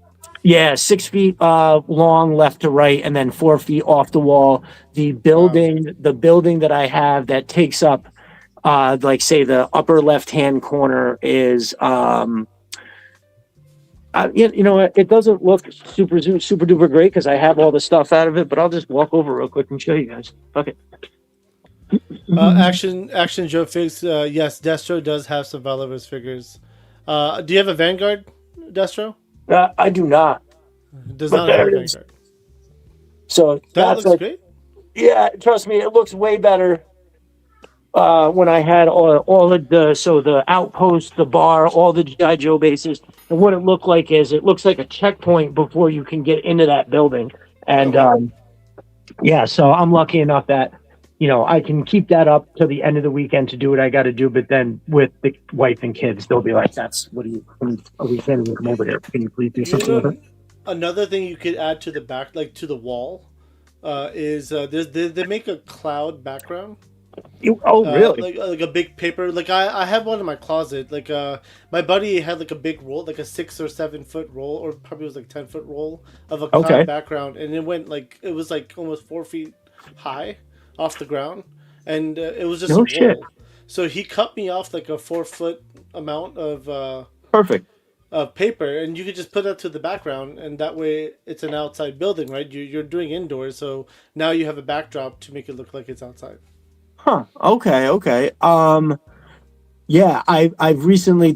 I'm glad that you said that. I'm gonna have to look into it because I've been recently thinking, because sometimes you want to do that upshot, right? And when you're looking over like the top of that little building, you're looking at my printer, Yeah. So having something that I could put up there that just looks like the sky. That's all I need. Yeah. Just have something like that. I didn't want to have to blend AI in with it to make that, so I was I'm literally right now in the hunt for like a practical effect, so that's fantastic. And nothing wrong with anybody that does the AI stuff. I just try to. I mean, definitely to utilize that, because even they make like little poster boards that have like the night sky too. So I have a few of those for outside Perfect. dioramas. Yeah. Like since I'm shooting inside, right, I'll just put in the background just stars in the night sky, right? It looks really dope. Okay. That's awesome. Yeah, that's one of the biggest things. And I actually just upgraded my lighting, and so that's really been helpful. I use a lot of these little. I get them off of Amazon. They're these little tiny lights. You pull the tab, you twist the end, and it'll stay lit for X amount of time. And unfortunately, it's garbage that'll wind up in the garbage island in the ocean. But they're amazing. They got a sticky back. You can stick them on the stuff to have like underneath. They're pretty amazing. Those have been. You get them in different colors. You can get them in ones that switch colors, and they're relatively inexpensive on Amazon. So that's been super helpful. Nice. Real quick, I just got the link for. I just put it out there. I'm new. Yeah, I got this. I got it. It's up there now. Yeah. So this is a link for the Etsy store for Mo's Minds Custom Design. Oh, you guys are the best. Thank you. Yeah, Matt has been very great to work with, and I'd say that I know him personally. So I saw the Outpost, the green guy, which I'll pull up real quick. I saw this. His stuff is gridiron compatible too, so I'll just take that right out. But yeah, this comes with a 50 cal Modus right on there. But the detail on this is amazing. I put some sandbags up top. You got like a sniper's nest, or you can put all kinds of stuff. This is cool. Right here, the back. You can put backpacks on here. Oh, that's cool. Yeah. Does it come in red and black? Oh, listen, he can do. He's got right off the rip. He's got. I think you could definitely do red and black. It's you get the Cobra on here. He's got the Night Force logo. The Destro, the Iron Grenadiers logo. All that. And you can get I think he's always kind of said if he's got the filament, or if he can get the filament, he'll make your color. Right now, I know he's toying with whites because. I want a white Atlas to go with all the other snow stuff that we're getting. But yeah, nice little shelf in here. Dude, it's really, and like I said, it comes with a Modus on there. It actually must have fell off back over here when I picked it up and was moving stuff around. But it's a gorgeous piece. So I might be interested in a red and black because I have a whole Shadowloo thing going on above me. Okay. So, Okay. but I'm doing the red and black theme, so that's what I'm looking for. You Right can there. reach out to Matt directly. He's on Instagram, and you can find him at the Etsy. He will take care of you. My dude is the absolute best. I wrote his name down, so we're definitely connecting. That's what's up. Well, and Mo's right here, so he's listening. It comes in whatever color you want, all made to Exactly. order. That's it. Awesome. Yeah, he's the man. We'll be But talking yeah, to you, I saw that outpost in the green Joe, the Joe colors, and I was like, wait, what the fuck is that? And I clicked on it, and then I went to his page, and I was like, dude, this is the most amazing shit that I've never seen. Like, I had been familiar with Sys 3D Arsenal at that point, so I knew there was people out there making stuff. But when I scanned through Etsy, like, you know, I the shit is fine, but when you see that stuff, it just jumps right out at you. And I was like, yo, what? And I reached out to him and was like, hey man, like, I never heard of this, and this is a travesty. Everybody needs to know that you have this. Let me try to put some videos together and do this and that. And we've been working together ever since. And he's the fucking man. And it's, you know, and the thing is, it's the same thing with Sys 3D Arsenal that I do, and the same thing with Matt is, like, I know these dudes, and I know that they're making elite quality stuff. Like, it's not, you know, you guys have this Sys 3D Arsenal stuff. You know how good that is. This is the same, you know, this is like the same type stuff. You know, Matt has this saying that I remember he said to me when he was designing the Atlas, and when he was talking about, you know, space is always an issue for people, and this thing is a hog. And as far as like quality and size and those things goes, he goes, I know I have to earn that spot on the shelf. So like he's definitely giving you like super good quality stuff. And like, I mean, dude, I could spend 45 minutes just going around the Atlas with all the detail. So it's not just big for the sake of being big. It's big and has like an insane amount of detail. The cockpit is unbelievable. It comes with a little template where it has a bunch of cutouts in it. And what you can do is you can print yourself like a little sticker and then use the template to cut out screens. So there's like a couple of them for the gunner, a couple of them for the driver. And actually in the back, there's a door that goes from the back of the bed of it into the cockpit. And right on the door, there's like an access panel for that door. And there's a cutout for that too. So it's just insane detail and stuff. Like if you want to make, if you don't have the means to build diodes and do all that kind of stuff or whatever, and you're just like, but I want something to take pictures with, you absolutely have to look into the outpost and the bar, because if you buy them together, like I said, they can connect. You can take the bar apart and then just make it one new thing, dude. There's nothing else that you can get that's like that for that cost. It's not even close. It's very modular, right? That sounds really cool. Right? 100%. Just another jerk is saying, Destro, plug the shirt. Before yes. and do that. So just another jerk is my brother for Luke. Sure. One of the members of the community. This is a Stevie Z. So you will find that almost all of my podcast appearances, I will have one of these on. I think I've gotten 13 or 14 of them. I think it's awesome. And if you go to TeePublic, Stevie Z, because each shirt you can get a different color, right? They've got like 14 different colors that you can get for each shirt. So I absolutely love. I think I have every one. I just got the G.I. Joe headquarters, and I think that was the last one that I needed to complete the set. And if you are, tell me I don't have it. My brother Jay Antonio is selling shirts also on TeePublic. He's an amazing artist. I was going to wear this. He was on my podcast last week. Oh, nice. But yeah. He's got amazing stuff. Cool. You got to check out. He's actually back. He just opened back up for commissions too. If anybody's looking for some kind of custom art, you got to make sure you can get over. It's the Bearded Sumo on Instagram and Twitter. And he's a for real brother of mine. We talk offline. Him and I are going to be starting a podcast together called the Power Hour. And the best compliment that I can give him is that after having spoke to him, like on the phone, he's like talking to one of the people I grew up with, right? Like now, unfortunately, a lot of the people I grew up with are absolutely out of their minds, and I can't talk to them for 5 seconds. So having somebody that reminds me of them and is great to talk to, it's been a pleasure. But that goes for quite a few people that I'm sure I can't see the comments, so I don't know like which one of the boys are there, but I can't stress enough about the community over there on Twitter. All those dudes are amazing. We I've gotten help from so many people. I get I sent out some care packages, and let me tell you, people have been sending them back like in tenfold for sure. Like I just got from Roadblock the other day, sent me, it was literally 8 figures, and one of them was a Chuckles. Just crazy. Just like I mean, I sent him something, but it's just, I don't know. It's just super nice, when you get toys in the mail like that. It's something's coming, but you don't know what it is. So how fucking exciting is that?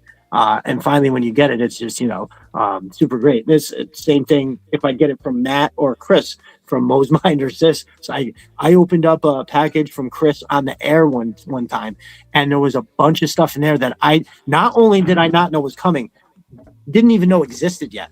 Like and I'm not sure. I've been meaning to ask him this. I don't know if these are even out for sale, but he sent me these, and these are like so ridiculous. They are so.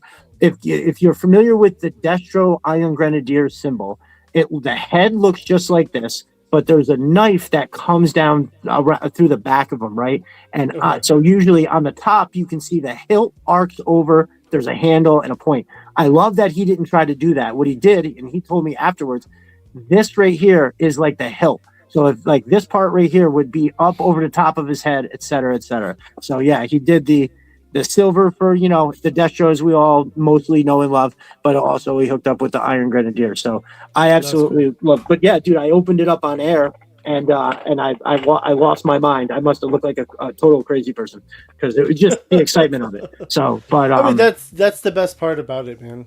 100%. That's how you got to react to it too. Before we jump into continue, Zaymun, YouTube. That's my dude. Yep, became a YouTube member. Thank you very much for becoming a member. We appreciate you. Stay tuned for the after show. We had a. Thank you, Zayman. Go ahead. I was saying we had a holiday drive. Member of our community had gotten into an accident, and life was had hit him sideways. So I just kind of asked everybody to kind of let's pull some money together and try to help out family. He's got kids, and Christmas is in jeopardy. And I've only bring it up because Zaman actually donated twice. He donated once, and then towards the end, I had gotten a surge of donation. So I said, okay, I'll just extend it for a couple more days, and he went back and donated again. Good guy. That's awesome. That's great, man. Zayman, again, thank you very much for becoming a member, and I'm gonna pick a video. Normally, I have Talib start doing this now, but I'm gonna play one now. Look at that, a tasty super chat. Thank you so much for the love. Zayman, thank you very much, man. My man. Absolutely. Yeah, he's one of the crew from over on Twitter. Yeah, I thought about writing down a list of names to shout everybody out, but number one, it would be an incredibly long list, and I didn't want to hold everybody hostage. But even worse than that, I felt like I would almost certainly forget somebody. Right when you try to do something like that, I'm definitely going to forget somebody, and I hate to have that happen. So this is actually a good segue. This is actually a really good segue into my next question for you. Nice. The relationships that you've made in the hobby, in the community. It's arguably, I think maybe even why it's a big storm of things, right? So I was obsessed with G.I. Joe as a kid. That little obsession was literally just laying dormant waiting for the right thing, and the alley viper just blew the door off the hinges, and the obsession came flying out again. Now, that coupled with having met this group of great guys, who knows, if I only found a bunch of douchebags, maybe I wouldn't have been so keen and so super into making something that I know everybody's just going to shit on anyway. You know what I mean? So it's kind of I feel like the community definitely fostered this little bit here. It was, everybody was, there was a lot of people that were always there. And I think it was just a weird combination of the algorithm and I don't know. I just remember being man, I think all these guys are great. They really seem like cool guys. And I just remember being trying as hard as I could to be, because I could see some of them were trying to post stuff and it was very oh, I don't know if this is good or not, but here, check this out. And and I just being the encouraging watching everybody kind of come together like that, while being supportive, it was just I don't know, it was just a super cool thing. It was like finding a new group of friends. You know, growing up, I always had, you know, a bunch of lifelong friends, but it was like it's if you're not obsessed about something, it's hard to talk about other shit with people that aren't obsessed too. You know what I mean? It's like, I mean, it really depends, man. Like, so, like, when it comes to toys, like, most of my friends, my circle of friends are collectors, like my close ones. At this point, like, my wife and I do have like other friends, like couple friends and stuff, and they're not into the hobby, but I don't hide it, right? So I talk about it. I'm always living it, and they're just not into it. So, but we're able to get along and talk about other things. But nice. I gravitate towards my collector friends personally, just because it's like that's where I'm having fun. That's where I want to go and have fun. For sure. But I get like, you know, like I have neighbors, we hang out a lot, and we're drinking, but when, you know, they're not toy collectors. They don't do all that stuff. I mean, they normally come to me and say, "Hey, what toy should I buy for my kids?" That's cool. That's cool. That's cool. You know, one thing that kind of goes back. So I in the beginning, there was definitely like a good four or five guys that I remember were super helpful. And I remember being like, oh, hey, I want to get a 3D printer, but I have no idea what to buy. I have no idea what even kind I would want. So I threw my hand up, and a guy who wanted to who I'm now very close with, my brother CG Horror, who sent me all those awesome, like the Devilfish and the Night Raven drone and stuff. I think I showed you guys that before. But anyway, he came through as like a fucking man, as like a straight up tech support. Because dude, I'm not super computer savvy, and he exactly what printer I needed, which one to buy. When I got it, he walked me through setting it up, basically baby stepped me into my first few prints. And then was like, anytime I hit him up with something, he was incredibly helpful. And then, like, I always kind of credit right in this area of where this little thing started. And so I remember one day, like, starting to talk to him, and he's told this in the timeline a few times. So like one day when I was talking to him, I could tell he just sounded like something was wrong. And he kind of like had came out, like opened up about, you know, some struggles that he was having and stuff, and he was going to miss out on like the next wave of Joes, and he was really, really upset about that. And so I don't remember how I got his address. I think I told him I was sending something, and he's like, no, I don't want anything. And so I wound up, but I sent him like a Dark Lawn and a sticker and maybe one of those little Sky Strikers or something. And you know, he always kind of says it changed. It was like a major part in his life, and like has nothing to do with G.I. Joe or nothing. It was super helpful. And then kind of from there, after seeing what that meant to him and how helpful that was, I just started doing it for other people too. And I just started sending people shit. And when they would give me their address, some people, you know, which rightfully so, it'd be like, thanks, but no thanks, I'm not giving you my address. No, I think only like two people said it, and I didn't really know them that well anyway. It was fine. But yeah, so I just kind of started sending some stuff to people, and you could the culture of it kind of just came together, and then other people started sending other people things, and then recently in the past like 2 months, I've gotten an insane amount of shit back. Like that guy CG Horror, like I said, I only sent him like a Dark Lawn, this and that. When he got his shit all straightened out, he sent me a Python Patrol Viper, a Python Patrol Officer, an Alley Viper, and a fucking Serpentor. You know what I mean? And then he actually made this, because I was using this foam spray painted thing, and he was like, that won't do. So he made this for me too, which is amazing, right? That was awesome. Yeah, I absolutely fucking love it. And he's the guy who just recently he was like, hey man, I'm gonna send you some shit because it's just sitting on my shelf. I know you're gonna do photos with it. So nice. That's the shit right there. That's dope. Ooh, yep. Opens up too. Yep, and dude, and it is the video will do it no justice. He sent me a couple other things. I'll just show you real quick. Cause look at that too. I'm really excited about this. This is perfect. That's cool. Okay. Yep. And Nice. so Nice. yeah. Yep. And then the next thing we do. So yeah, dude, to try to answer your question, I thought about this earlier, and it was like for a dude who can talk a lot, I really was like, I don't think I have a way to describe how awesome it is that we've got this cool little place over there with like an awesome set of people that none of us really knew each other that much, and now I think we're all really like a super cool group of people to spend time with online. That, you know, and especially share the photography, get better, because, you know, it's as a bunch of amateurs, we're getting better together. And so yeah, I don't know, to try and encapsulate, I think it's like some of us have become closer offline in a way that like it transcends actually toys and collecting and all that. Like we're super good friends with each other. So I think that's, I mean, you know, it's been about a year, and even still, I feel like some of these guys I've been talking to like on the phone for like, you know, 9 months now. So it would be hard for me to find a perfect way to say it, but these dudes, I proudly call them brothers. I think that they're all fucking awesome.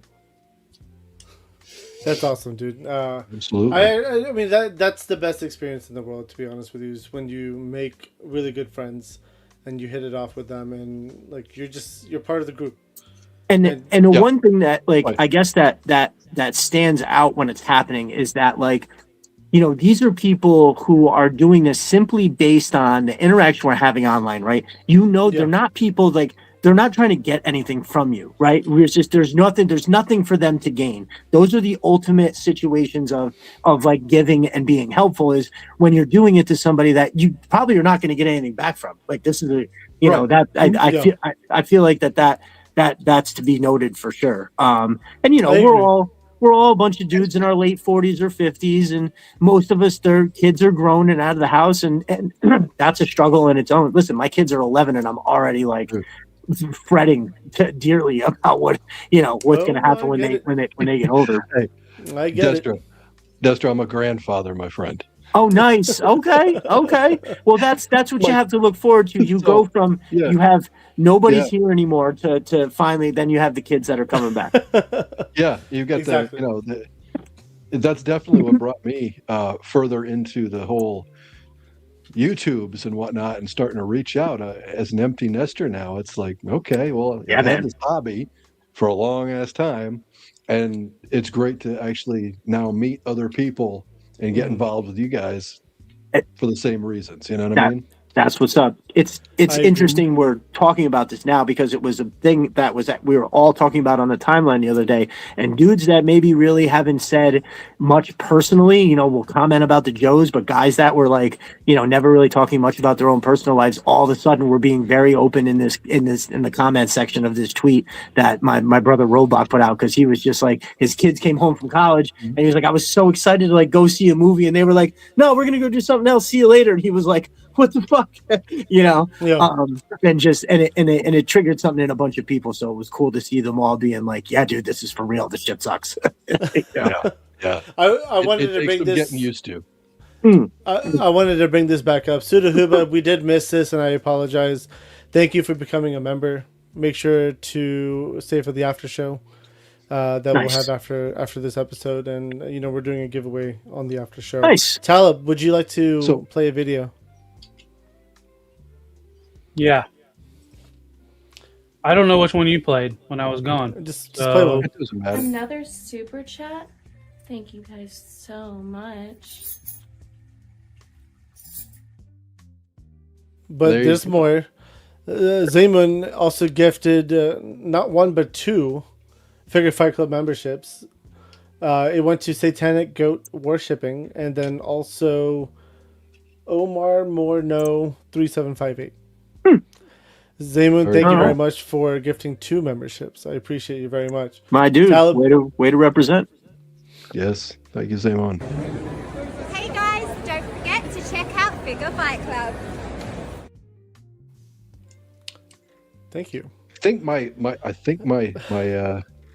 sound problem might be fixed. I'm not positive. Nice. We'll see.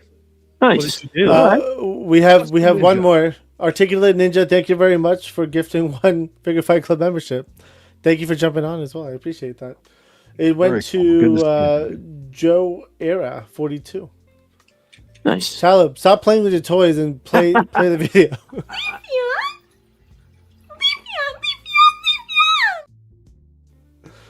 Thank Never you. mind. My sound is still playing screwed with up. the kids' toys, so Not I missed the open night this week, but last week when I was on towards the end, I didn't even realize I was doing it. I had my Night Force Beachhead in my hand and I was messing with. I have this gridiron backpack. I didn't even realize I was doing it. I was like, oh my god, they probably hear that shit. Jesus. No, I'll generally, like on open mic night, I'm a little bit more cautious about background noises, so I'll start muting people. Nice. It's a habit. Like I have the ability to do it, so might as well do it. Perfect. Yeah, absolutely. Yeah. Mhm. That was Leafeon, Sudahooba. Leafy It's a Pokemon. So we talked about the relationships. Now, has anyone discouraged you from ever collecting? No. Has it? No. Everyone's been supportive. Yeah, 100%, 100%. Even like I think that the area that I found on Twitter, like, it just burned so bright that at that point, anybody that was any kind of negativity was just blurred out, and dude, I try to ignore that largely anyway. I will say, I don't know if I should even name them by name, but there was definitely a very particular podcast that I turned on and saw. It was the very first. I went to YouTube and I started typing in G.I. Joe, and it was the first one that popped up, and I was like, oh, okay, the name sounded cool, and I jumped on, and within 3 minutes, my mind was like, this can't be real. This can't be, like, look at the headline, what is he saying? Why is is somebody very angry and negative about something that he has a bunch right behind him? And the cognitive dissonance, I was like, this has to be like a one-off. I'm sure there's better stuff out there. And I wound up asking some of the people that I had met on Twitter, and they pointed me in the way of things like the Full Force and Destro is my spirit animal, stuff like that. So a Toy Kind of Mood, they pointed me in that direction as well, mostly for like especially for like classifieds G.I. Joe stuff. I think Mark from Destro is my spirit animal. He does venture into other realms of toys, but G.I. Joe's his thing, for sure. I'm actually on there Monday with him. Oh, nice. Okay. Yeah. He's awesome. Kind of Mood. Travis is a friend of the channel too, so he's a good dude. Oh, excellent. Yes. He is. That is also a pretty cool show. Yeah, absolutely. So yeah, no, I would say that was like the only thing that kind of popped up where I was, but immediately was just like, no, there's trying to be nice about it. There's bad apples everywhere you go. There's in every group of people or whatever you're doing. And this is YouTube. So I was like, I'll find something else. Yeah, for sure. But it was just shocking. It was jarring. I just, and listen, I'm not like a sensitive guy. Like I've got some pretty thick skin. I just remember being blown away when I saw that particular podcast. But other than that small 3 minutes of my life that I'll never get back, that was everything else has been pretty much money. No, I get that. Right on. Yep. There's been a surge of membership donations happening right now. So Articulated Ninja with a 9 months member chat, another one, DJ Khaled voice. DJ Khaled. Okay, say another one. Another one. And I don't know DJ Khaled's voice. I don't Another one. Another one. All right, there you go. Talib with a 1 month Figure Fight Club membership. Thank you very much, Talib. You want to play yourself? Talib, gifted membership. All over it went to Christopher Allen 254. Talib, do you want to play yourself? Yeah, I'm going to play Ninja's favorite one and see if he's still here.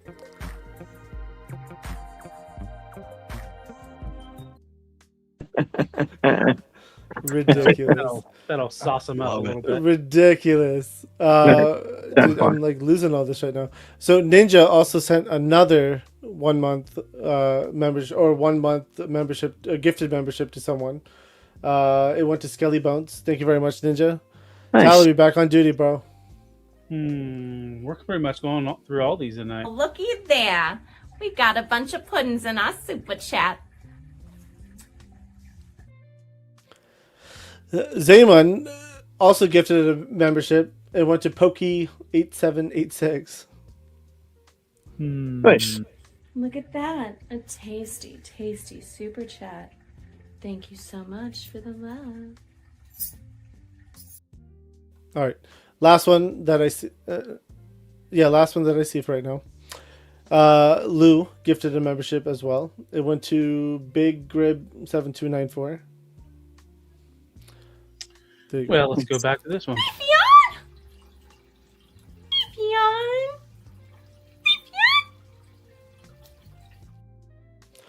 And lastly, Shogun with a 1 month member chat saying, "I got questions. Be ready." Nice. Nice. Thank you, There Shogun. you go. Thank you guys again very much for donating memberships. I do appreciate you guys, and people who want them. Again, we're doing a giveaway on the membership show after this, so definitely tune in. It's going to be a fun show. We're just going to bullshit around. Love it. Give away toys. It'll be great. Hell yeah. Let's talk about customs. Obviously, you're a customizer. You play with your toys, and you want to take things apart and put them back together in different ways, I'm sure. So, what decided you to get into customs, and what drives you into making certain customs? Well, unfortunately, you are correct in that I have the desire, most likely have the skill, but unfortunately, time has been a major hindrance, right? And if I'm being honest, I am a little bitch with trying to pop them arms off. I'm so scared. I feel like I'm gonna break your shit. So I've definitely been like, I have my boy Animus Levels has tried to walk me through popping the arms off of. I happen to have him right here. Hold on, let me get him ready. The Psycho Samurai. Our boy Night Force Quick Kick, an amazing figure. Okay.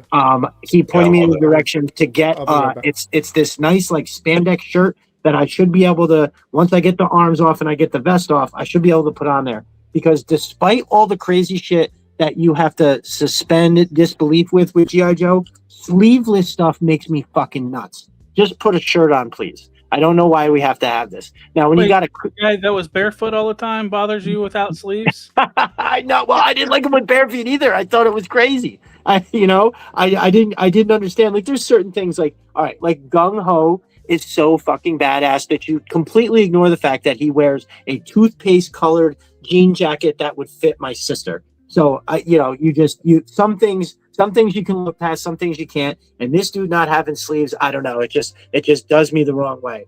I mean, he's a Marine. They eat crayons for a living. So I mean, wait, is Quick Kick a Marine? No, I'm talking about Gung Ho. Gung Ho, right. Yeah. Okay. There's actually a little bit of interesting lore with Gung Ho. I don't mean to cut you off, but real quick, when he came out, like, I remember seeing, they went a little extreme with the turquoise. However, the fatigues are not completely uncommon from Vietnam era jungle fatigues. My father had a set that faded and looked very similar. Oh, you know what? Theme with the old jungle fatigues from Vietnam, they would fade into almost that teal. Not quite as teal as they actually did, but yeah, it's so there's a little bit of realism to it, believe it or not. Wow, that odd, but that actually makes sense. That's pretty interesting. That is mind blowing in a way. That was like, I had somebody on the timeline, my brother Snow Leopard and Just Another Jerk, put me onto a thought thing. So again, Beachhead, like I said, was like my favorite growing up because he was just the character of the figure was awesome. Now he had a backpack that had like a cool crossbow on it and a bunch of other stuff. And the one thing that on the side I always thought he had was the propelled end of an RPG. It looked like just the head of an RPG. And I was like, oh, he's just got it for X, what the fuck, he's a commando. I don't know. He's got it. So what? He's got it. And I said that on the timeline one day, and my brother Snow Leopard was like, no, that's a grappling hook. And so when I looked, there was definitely a little line that came down, and underneath the backpack all coiled up was this rope. And I was like, oh, well, fuck me. That is crazy. That is definitely a grappling hook. Mind blown. I'm almost 50 years old and I'm finding this out now. Walking around talking about my favorite figure. I don't even know what's on his backpack. And so then Just Another Jerk jumps in and says, it may be a mine clearing device. And sure enough, I Google and you look, they used to have a thing. It was on a string and they would throw it in front of them. And so when it would hit the ground, anything within on the side of the rope, any mines would blow up. So you could clear the mines in a path for you to get across the minefield. And it definitely looked like that. Now, to be fair, just another jerk, I believe a week or two ago, has conceded that he now also believes that it's a grappling hook and that Snow Leopard has that officially under wraps. But yeah, that's just crazy shit like that. That's awesome. It's just those wild little details that you find on this stuff. It's unbelievable sometimes. Some of it's actually real. Right, and that is pretty wild. Almost in a similar vein, but kind of different is a lot of like as I was collecting the classifieds, all of a sudden you'd be like, I would like when I was again seeing a lot of these figures for the first time, I'd be like, oh wow, that's a pretty cool figure. Like I stopped collecting at a certain time, so they're definitely pulling like variants out and making them that like I guess did exist. So going back and looking and being like, oh, they actually did make this. And to see that. So there's a few that I really am dying to see. Some of my childhood favorites have still yet to be made. But then there's a few like, man, the Pursuit of Cobra line that they did now I'm going back and looking at it was freaking awesome. Like just amazing. I love some of those figures. They made the Iron Grenadier Heavy Gunner. I'm hoping and praying that they make that for sure. That's one of the ones that I'd like to see. That as far as 3/4 goes, that like they made in the 25th anniversary, they did a Arctic Snake Eyes. So he's a commando, but he's got the skulls on with the winter jacket and the whole nine. That figure is amazing. I'm dying to see that in classified. Ones that I really want to see the most, if I were to make a list, all tied for first place because I want to see them all equally, would be Blizzard, Ambush, Salvo, and Lightfoot. That's it. Now, a lot of people think Lightfoot is fucking stupid because he comes with some gear that he doesn't come with any kind of a weapon. He has like a mine clearing drone and then this backpack with a thing that comes over, this little crazy thing he holds in front of him. Admittedly, nobody knows what it is, and it is a little silly. If you dislike it, I understand. But for some reason, I absolutely loved it as a kid. And I do have some 3 3/4 stuff. Right when I got into classifieds, I had some people that were being like, oh, you should look into these 3 3/4. And I found a guy on eBay that sold me like 15, 16, 17 carded 3 3/4 that I was like, I can't pass up on this deal. So I have those. I have some. I do have some carded stuff for sure. But yeah, those 3 3/4 are where I was like, you know what? I do want to get the ones that I loved as a kid. So I've got an Alley Viper, a Scrap Iron, a Salvo. I'm looking currently. Who else do I have? Currently looking to get I still don't have a Beachhead. I do have a Shockwave. I got a Mainframe.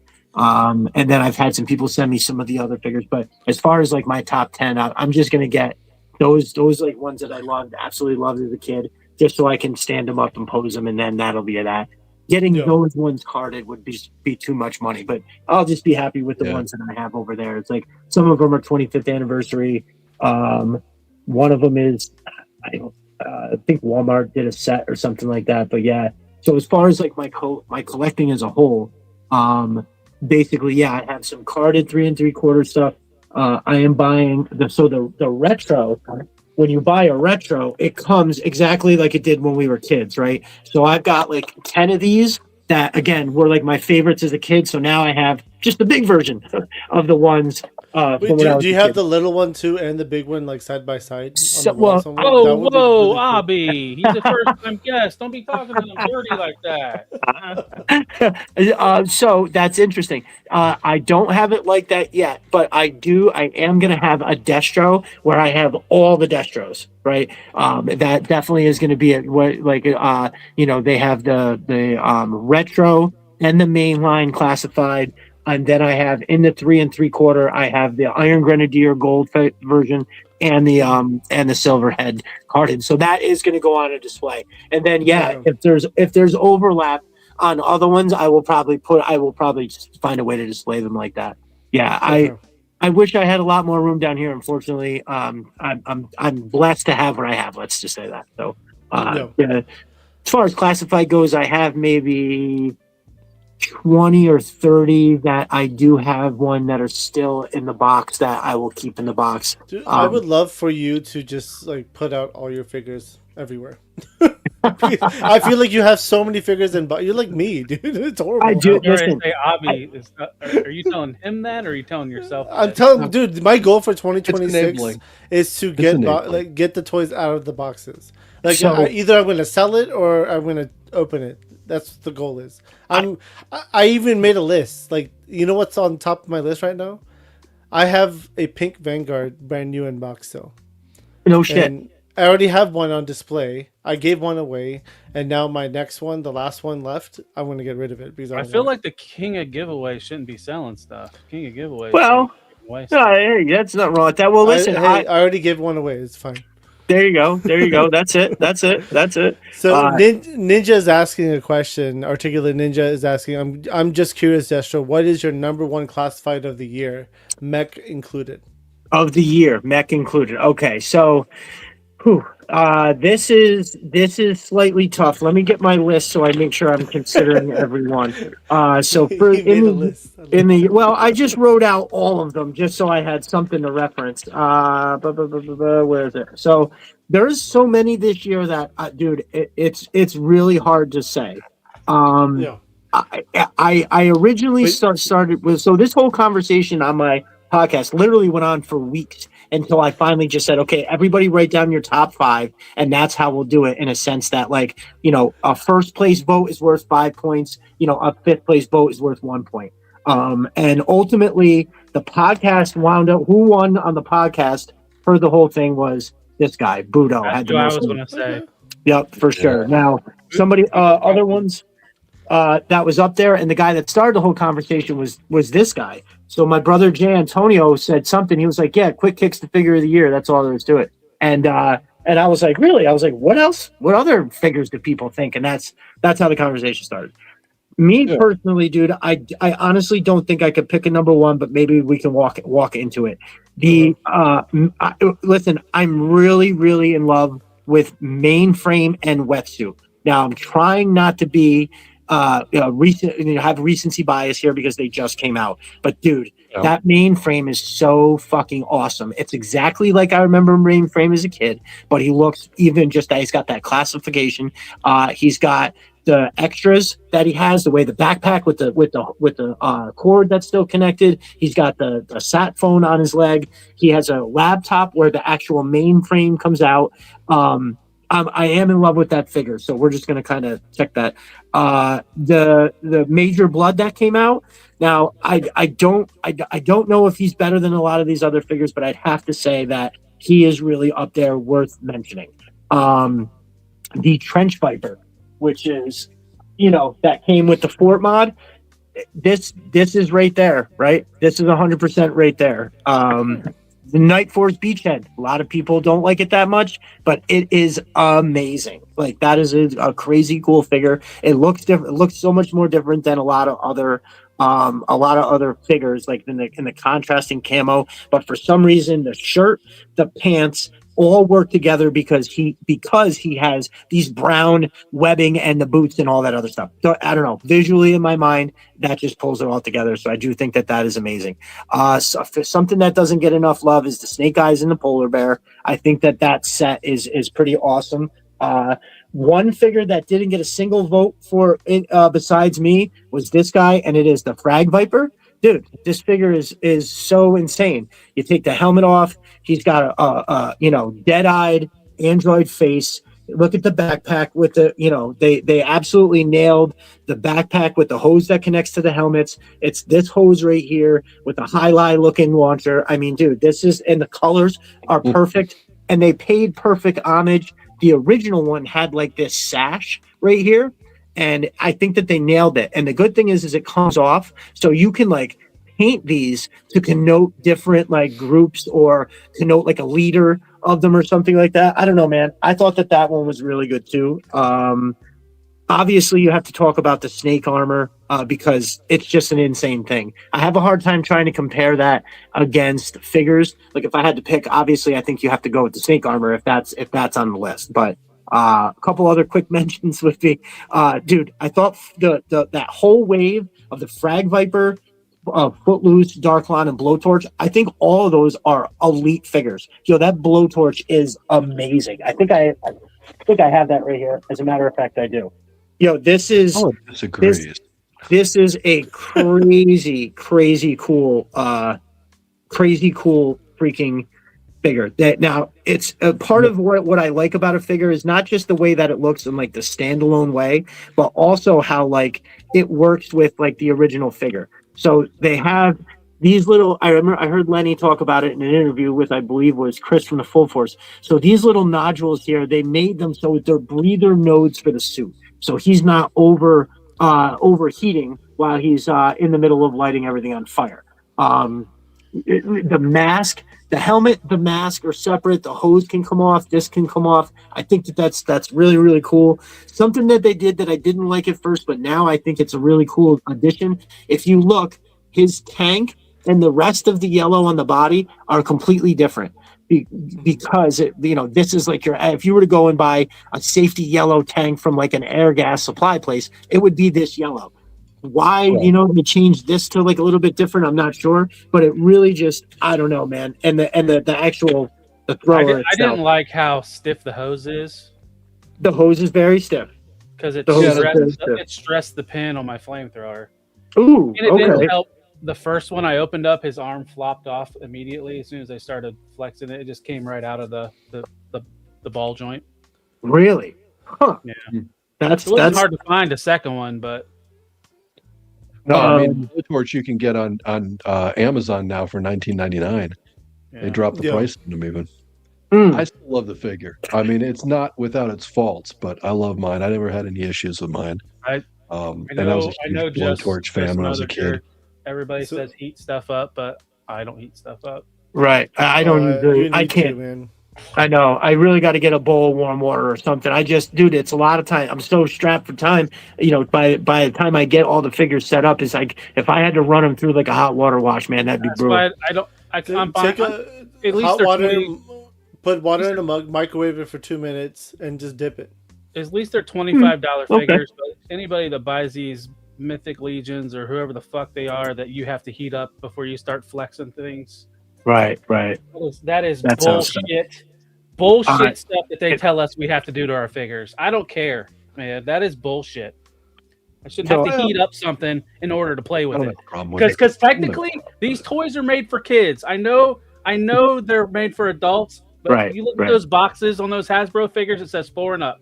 Right. 4 and up can't fucking put it in hot water to heat up the joint. The figures you're talking about, Mythic Legions and all that, is not 4 and up though. It's actually like I know, but those are super expensive. Is my point? Those really you should have to pre-work.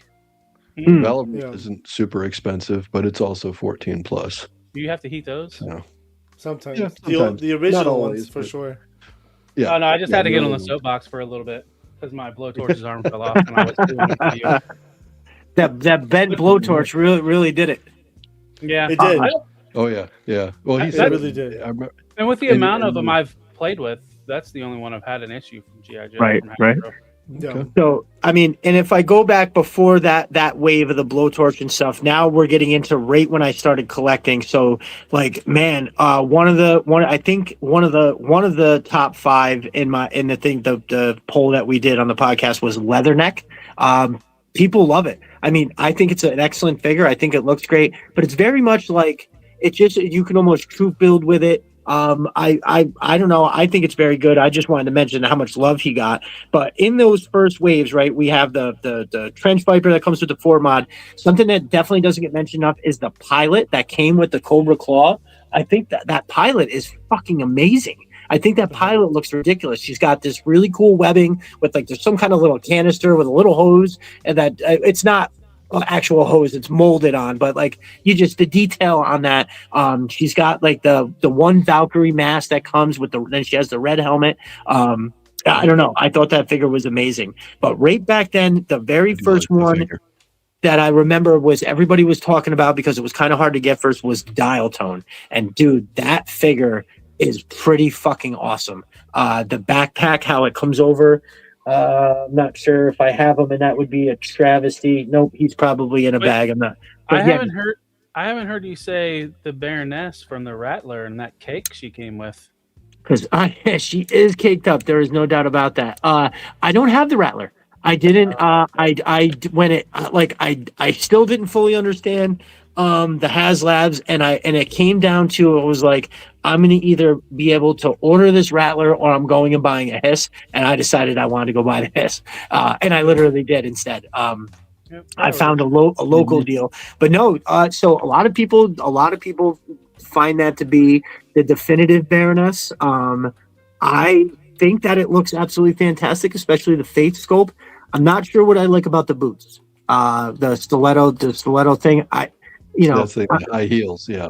Yeah, I don't know. I'm a little bit out on that, but I'm glad you did bring that up because that is absolutely worth mentioning. Another figure that everybody is very much head over heels with that I think is good, but I don't appreciate it the way that other people do is Crystal Ball. I believe was Hasbro said that was their number one figure of the year. What criteria they go by, I don't fucking know. But they definitely go. Oh, okay. It might have been from the fan vote. Okay, then that sounds about right. But yeah, dude. So I think that figure does look amazing, but he looks much better when he's got two Ghost Vipers on each side of him, which should also be mentioned because that's a really cool set. Also, the Desert Scorpion, like that's a knock it out of the park figure, as well as with the 27-point articulated Scorpion that it comes with. That shit is just insane. But the figure, man, that Desert Scorpion figure, great loadout. It's got the backpack with a couple different colors. It almost looks like the plasma cannon from Predator. You know how Predator has that thing that comes up like this? It's got that little deal right there. Little hose. I'm a sucker for a hose. I'm a fucking sucker for a hose. A little hose going from one thing to the other. So you like them hose? Yeah, I do like them hose. G's up, hose down. Just send it, put it on the figure and charge me extra. I love it.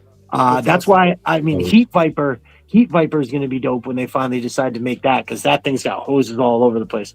Yeah, I'm hopefully they make that sooner than later. Hose for days. Well, it's just like how you brought up Crystal Ball.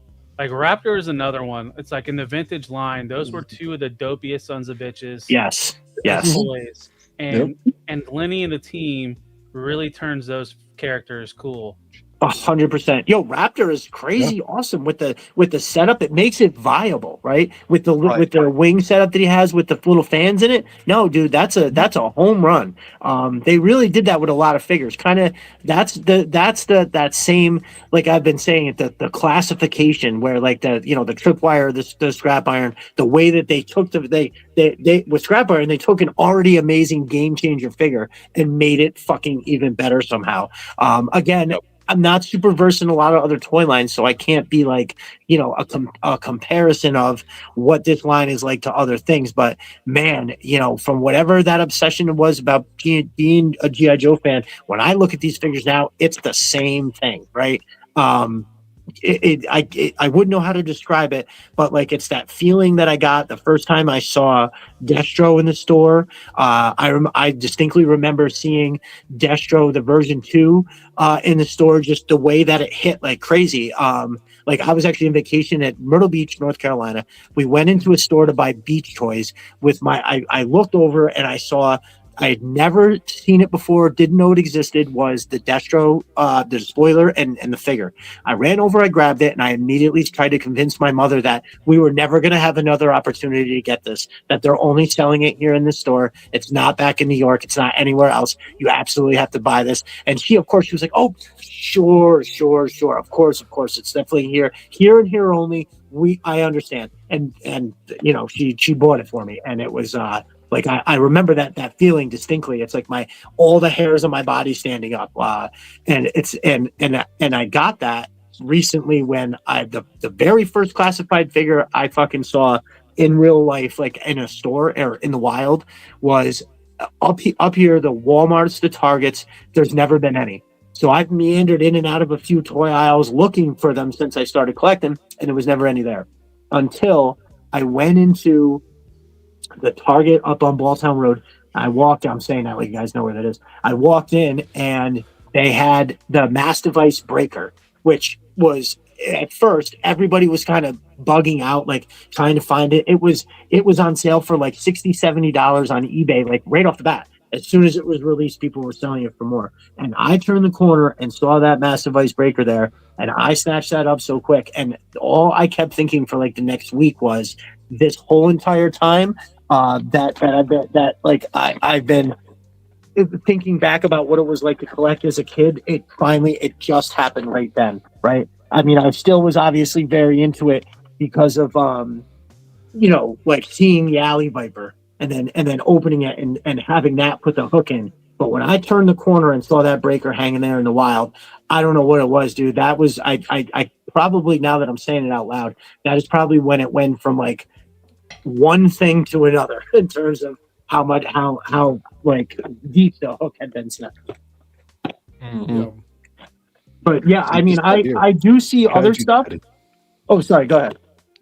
Sorry. Kaiju Daddy says, I remember when they first released Destro back in '83, and you're Nice. right, it was '83. Blew my mind how cool he was, and I'm right there with you. I remember the commercial that they had with Destro. They altered the song to talk about Destro, and that he steals the Mobat in the commercial, and then I think that was used for the Marvel comic. I don't remember exactly. But Okay. Yeah, I'm right there. Yeah, I remember seeing that guy and talking with all my friends. And we're like, "Oh my God, gotta get Destro! This guy's incredible."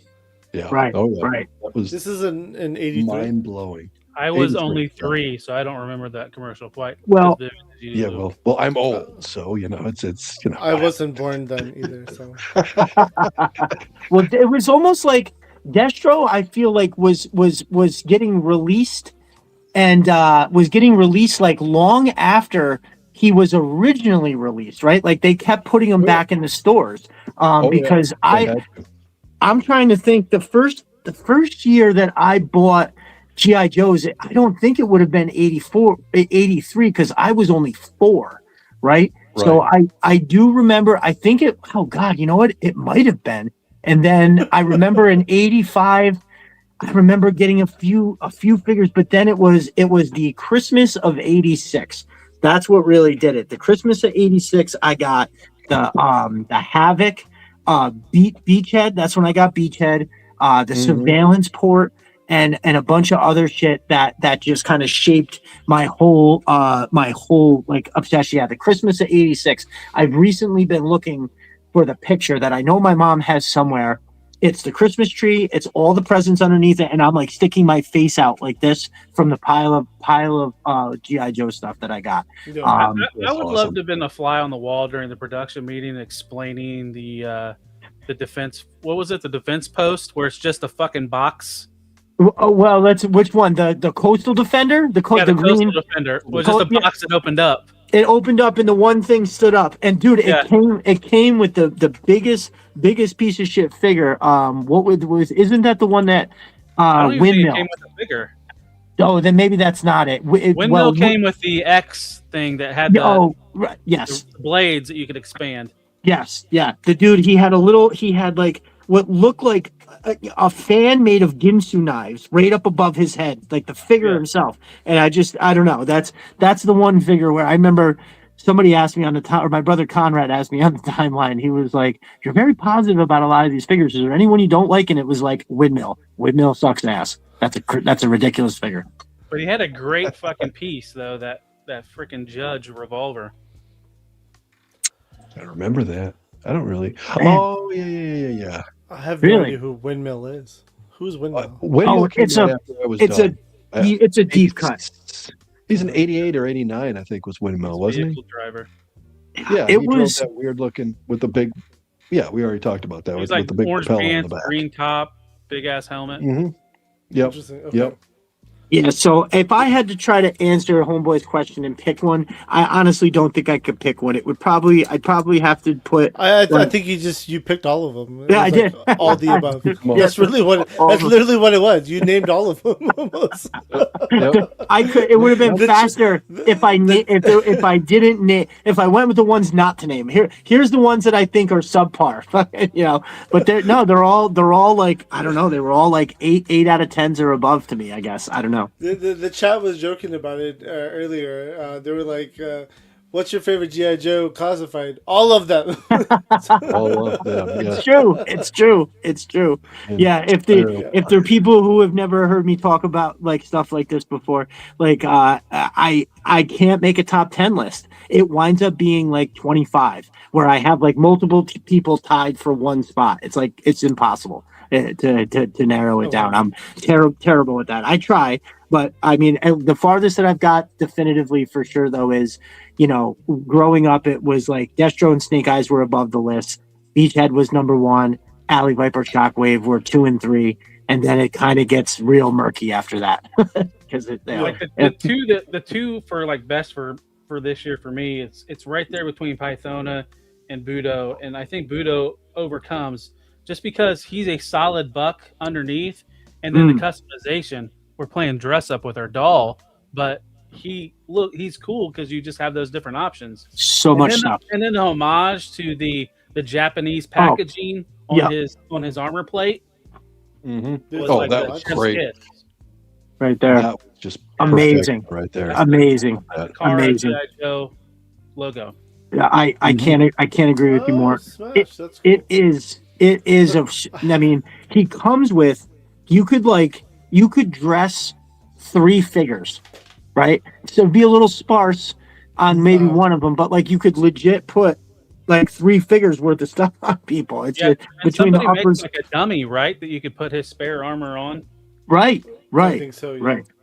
That or even something that they could print. Somebody could print something, where it just goes, and it's not just filler stuff, man. Like his vest here is absolutely amazing. His red scarf is crazy cool. He comes with this straw thing, which is, I think, like a rain jacket almost or whatever. But dude, that is insane. Here is the other chest rig that it comes with. This is the samurai one. Absolutely insane, the level of detail that's on that. Like, it's just crazy cool. He comes with 3 fucking swords. One of them is this big. Like, holy hell. It comes with its own case. It's got nice. Well, I think I broke that, but that's fine. I'll just weld it back on. It pops in and out, so you don't break it. Pops in. Oh, it does. Oh, all right, good. Ball at the end. I had a little silent panic there because I was like, "Oh, I fucking broke it." I thought I did the same thing when I first. Okay, there we go. Nice. I wonder is the thing that comes with the Arctic bat, that shitty sniper rifle. I wonder if that pops in and out, because I popped that off and I was like, "Oh, this must have been broken." It does. Yep. I was gonna say it probably does. The same one that comes with Master of Disguise Zartan, and it's still shitty. It's a shitty weapon. Two heads and 2 masks. Like, holy shit. And then another set of gauntlets, another neck thing. Like, just forget about it. He deserves the win for sure. Somebody told me his top knot pops off so you can fit his helmet on better. It does. Yep. Yeah. I haven't messed with it. I mean, I popped it off once and I never took it off again. I gave it a tug, but I'll lose it. Comes off. It comes off. Holy shit. Yeah, I had to give it like a twist with it, but no, that definitely comes off. It's in there good. It's like sized perfectly, meaning I had to twist it to get it off. Here's the question though: can you put the top knot on him somewhere so you don't lose it? No. That is the bleeping question, isn't it? Man, all they'd have to do is just give us a little hole on that thing right there. It would have been fine. Exactly. So Stu for lunch gifted a 1 month or a membership to Figure Fight Club. It went to Shane, Same Time Toys. Stu, thank you very much for gifting a membership. Talibu, would you like to do the honors? Thank you, Stu. Another super chat. Thank you guys so much. Thank you very much, Stu. We appreciate it. I think we got a long ways away too from one of those questions that I never answered to, was about customs. I do have plans to customize. I have some paints. I have some of the the special die for plastic. One thing that I know I want to do is I want to make a couple dudes that are in all black to be in a group with my, which is, if I had to pick one classified altogether, it might be the number 30 Snake Eyes Alpha Commando. I fucking love that. It's arguably, I think, maybe even my favorite Snake Eyes of all time. It is. I prefer my ratio of Commando to Ninja to be somewhere like 65% Commando, 35% Ninja. Maybe even at times 75% Commando, 25% Ninja. He needs to be a Commando first that has a little bit of ninja training, right? I love that he has a sword. I think the sword is totally fine to have, but I want to see my dude like the number 30 has that special vest, right? And that vest is the same that they put on this guy. This just coincidentally happens to be one of my other favorite figures, but that vest is awesome. And wait, what is that? They made a red and black one? No. I'm sorry. This is the guy from the fire team. This is the infantryman from the 788 fire team. He has the same vest thing as the number 30 Snake Eyes. Nope. Yeah, it's a fire team. Okay. Yeah. The 788 fire team. They took 1, 2, 3. Yeah, did that come with a hiss? No, it was separate, but it's for the hiss. So they made a range viper. Range vipers are normally like that bright ass blue, which again, awesome figure. So they made a range viper, an officer, and an infantryman. This is the 3-pack that you get. It's the fire team. It's the coolest fucking shit. These figures are amazing. It is. These two come with helmets, some awesome gear.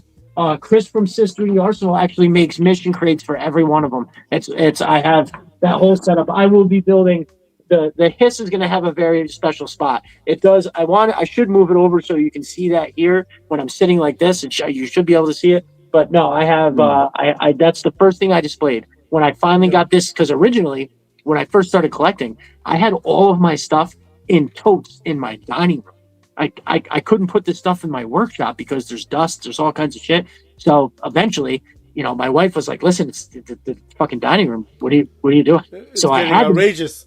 I wish they would take other troopers and do repaints for that Hiss fire team. Get us like a frag viper or an alley viper in those colors. Listen, I have been pounding the table for this. They do have the other one is. So if you buy the missile system, you get a Techno Viper, right? Which the purple Techno Viper is my most underrated figure from Classified. But yeah, no, they made so you get this with the missile system, which is great. But no, listen, I need a Televiper. I need a Hiss Televiper. I need a just the regular Viper. I need a Hiss Viper. And all of the troop builders I want in Hiss of some kind, especially that Alley Viper. Now, the Crimson Alley Viper, honestly, you can stand that figure with like a fire team guy, and it's close enough. The black, the red, the whole thing. I actually bought extra off eBay. I bought a bunch of extra shields to give the fire team. Like the troop. Did you ever collect the modern 3 3/4 4-inch Joe line?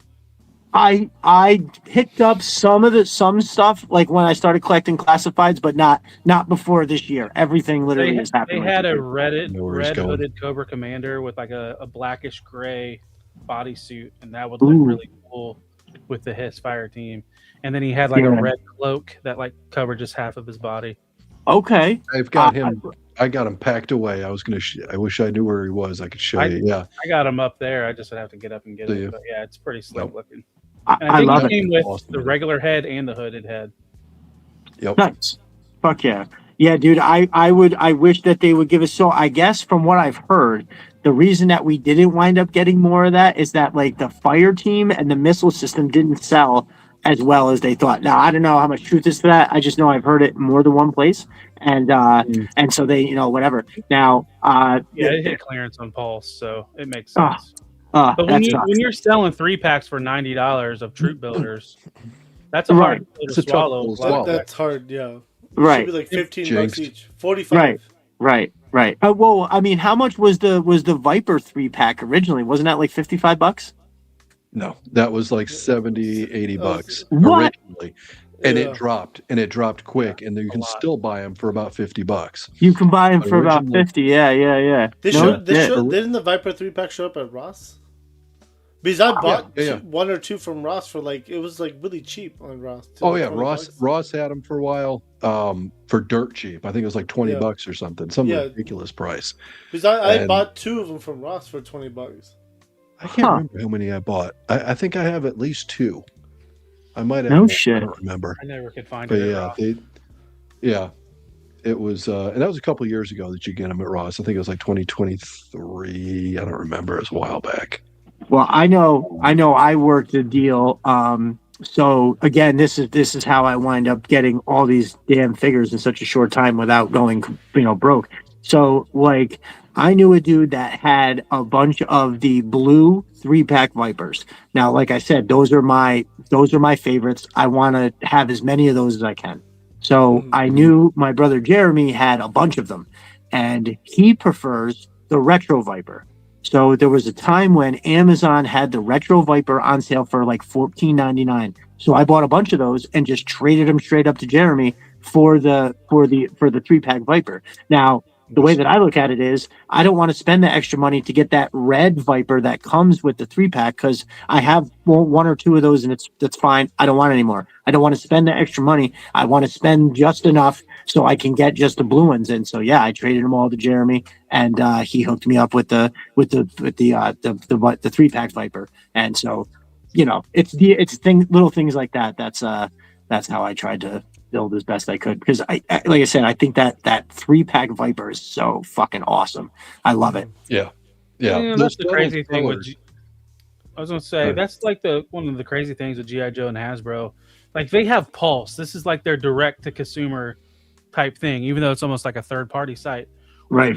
They could do it like mail order, just like it in a little baggie, no packaging whatsoever. Right. At a cheaper rate, and we would buy the hell out of these troop builders. Yes. Yeah. So that's funny you bring that up. I haven't been able to bring myself to throw the boxes away. So I have every box, whether it's opened or not. It's taking up all the space. Yeah. So I'm trying to figure it. Get rid of it. I know. I know. Well, what I'm thinking about doing is getting rid of all the empty ones, and then the ones that I'm keeping carded, obviously keep those aside. Mm-hmm. And then when I have, okay, here's this one. I want to. It's on sale. I'll buy this one to be carded and put it in the side, so I have a set that is, because I had this idea though, where I was going to build a shelf that's like almost like 10 inches and have it go all the way up around the ceiling, right? And then I can put all the empty boxes up there. So it'll be like, it would look like, like a completed collection. And then I'll just pull the empty one when I get the full one and swap it out. But then I'm like, I have like 14 Crimson Alley Viper boxes. Do you really? I don't need to display this. Well, what you could do, you could still do that 10-inch shelf, but just put figures on it instead of boxes, empty boxes. Oh well, no, the figures are going to go on this. So this point right here, you'll get more though. You'll definitely have more figures. So right, I know. Make the space. Make the space now. That's all I recommend, dude. Listen, if they keep making classifieds for like a couple more years, I'm going to be in fucking trouble. Oh yeah. Fake Fan Samurai said the Viper 3-pack is often on Prime Day deal on Amazon for like $20-ish. Right now? Yep. No, now. It comes frequently on Amazon. No shit. Here's what you do. Set yourself up a list, like an Amazon list. Like I've got a bunch of them, so it's like your save for later list type thing, but it's an actual list. Oh, okay. List. You can save a wish list, find that, and throw it in the wish list, and just kind of keep an eye on stuff and watch where the price drops. That's what I do with any figure I'm interested in getting more of. I'll throw them into my wish list. I've got a GI Joe wish list. I've got a Star Wars wish list. And I just throw things in there, and if it's something I want but I don't want to pay full price for, I just watch them like every few days or something. Yeah, I do the same thing. See what you can find. Okay. Yeah. All right, that's a good. I like that. Man, I feel like in the beginning of the year, I found a bunch of people like, that group that I talked about, the Pit. I've gotten a bunch of good deals off of there. Like out of nowhere, you'll have somebody that's just like, oh, I need to make some space, give me this much for all these loose figures. And it's like, yeah, perfect. Like, I mentioned it a couple times that the Python Patrol ones that are still in the bag over there. So my brother Rock Lockdown was like, hey man, I know you got that killer Python Patrol collection. Do you want to add to that? And I was like, yeah, if the price is right. And he offered me such a low price that I actually said, oh no, I'll give you this. I'll give you more. Like that's such a low deal. I was like, here, I'll just give you this, and that'll make me feel better about taking it. And so yeah, you wind up with what is whatever $300 worth of figures for less than 100. That's a fucking deal I cannot say no to, especially if it's going to really just start to bring the troop building on that Python Patrol over the top. So no brainer, have to do it. I agree. Absolutely. Let's move forward to this is going to be my last question, just because we have to do a members only show after this. And sure. It's getting late. YouTube. What made you decide to get on YouTube and start talking about the toys and stuff?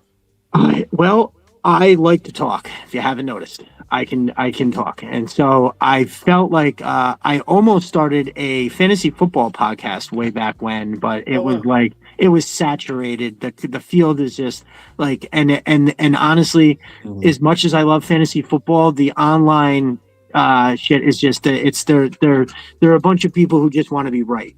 Their whole business is about being right. So it's no discussion or anything. They're just barking, shit at you. And I was like, you know what? I don't think I really want to do that. So I don't know. I remember just kind of bringing it up. My dude Pop Cole Frenzy had mentioned it to me one time, and he was like, "Did you ever consider doing a podcast?" And I was like, yeah, I mean, I guess I could probably talk about this. And the first live I did was on Twitter. Actually, I did a Twitter live because it was just easy. It was right there. I was like, okay. I'd never done a live before where I sat around. I've made a bunch of progress videos. You can see that on my Destro Designs on Instagram, or even on my YouTube. I still have a bunch of those contracting videos, tool review videos, like all that kind of stuff. So I've been used to like making content per se, but I was like, I don't know, I guess I'll just write a few things down and I'll talk to people in the comments and I'll just see what happens. And the first time I sat down, I did 2 hours and 15 minutes, and I hit a button and it turned off the live. Like, I don't know what I did. I was taking my phone off the holder and I was trying to show something off screen, and yeah, I hit it off. And then, so the next week I went on and I think I did another like 2.5 hours. And I was like, you know what? I'm like just making it up. Write myself a few notes. And pretty much at this point, I never do less than 3.5 hours. And now, obviously, the comment section, like I've been praising that community and all of the dudes. Like, I don't want to call them my followers or anything like that. Those are my brothers that are in those comment sections. We're just having like a full on GI Joe conversation about stuff like kind of in the comments. I'll write down some stuff to talk about. Sometimes I'll shout out in the timeline like, "Oh, everybody, give me your top 5 underrated this or that," and then they'll respond in the timeline. I'll write it all down. I'll talk about it or whatever. But what got me there? I guess it's just as simple as I like to talk. The obsession hit like it's a mind, body, soul type of thing. And I was like, you know what? I have so much like it's almost like I'm going through my earlier podcasts, or like it's me rediscovering my love for some of these figures and characters, like just live on air, right? Like I would watch a couple episodes of the Sunbow cartoon, and like I'd make a couple notes like, oh yeah, I forgot how awesome this was, or how great that was. And I'm just kind of bringing back all those memories because, dude, I fucking love this shit. I love G.I. Joe. It's hard to, when you use a word like obsessed as a kid, it sounds weird. Like obsessed sounds like a weird ass word, but I was for sure. Like I would just sit there and stare at card art.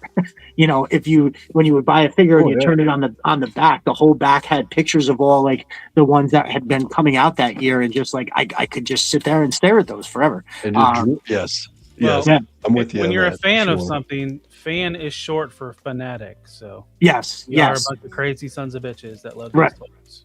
For sure, for sure. And I'm sure I have some kind of undiagnosed something that allows me to just sit here for 4 hours and talk about, a one topic. Like I remember mentioning to somebody like 2 weeks ago, and that I was doing a podcast about, and they were about what? And I was like, GI Joe. And they're like, oh, okay. And then like the next week, I was like, oh no, I can't because I have another podcast. They're like, you're doing another one?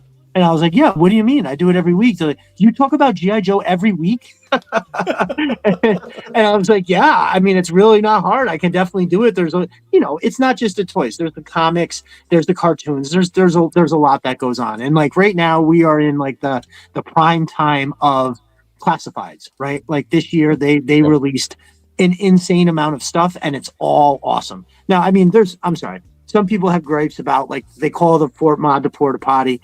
I personally loved it. I got mine late, but when I got them, I was like, wow, there's a lot of stuff in here. And it comes with a trench viper. I'm like, I'd pay $55 for this all day. It seemed, I don't know. A lot of people complained about it. I didn't understand the level of hate. If it wasn't your thing, fine, I get it because it is just a little thing. But like the people that hated that thing, I don't know. But also, wait, it's not a porta potty. no, it's the Fort Mod. Actually, no. It's not. Abby's being a smartass. Abby's being a smartass.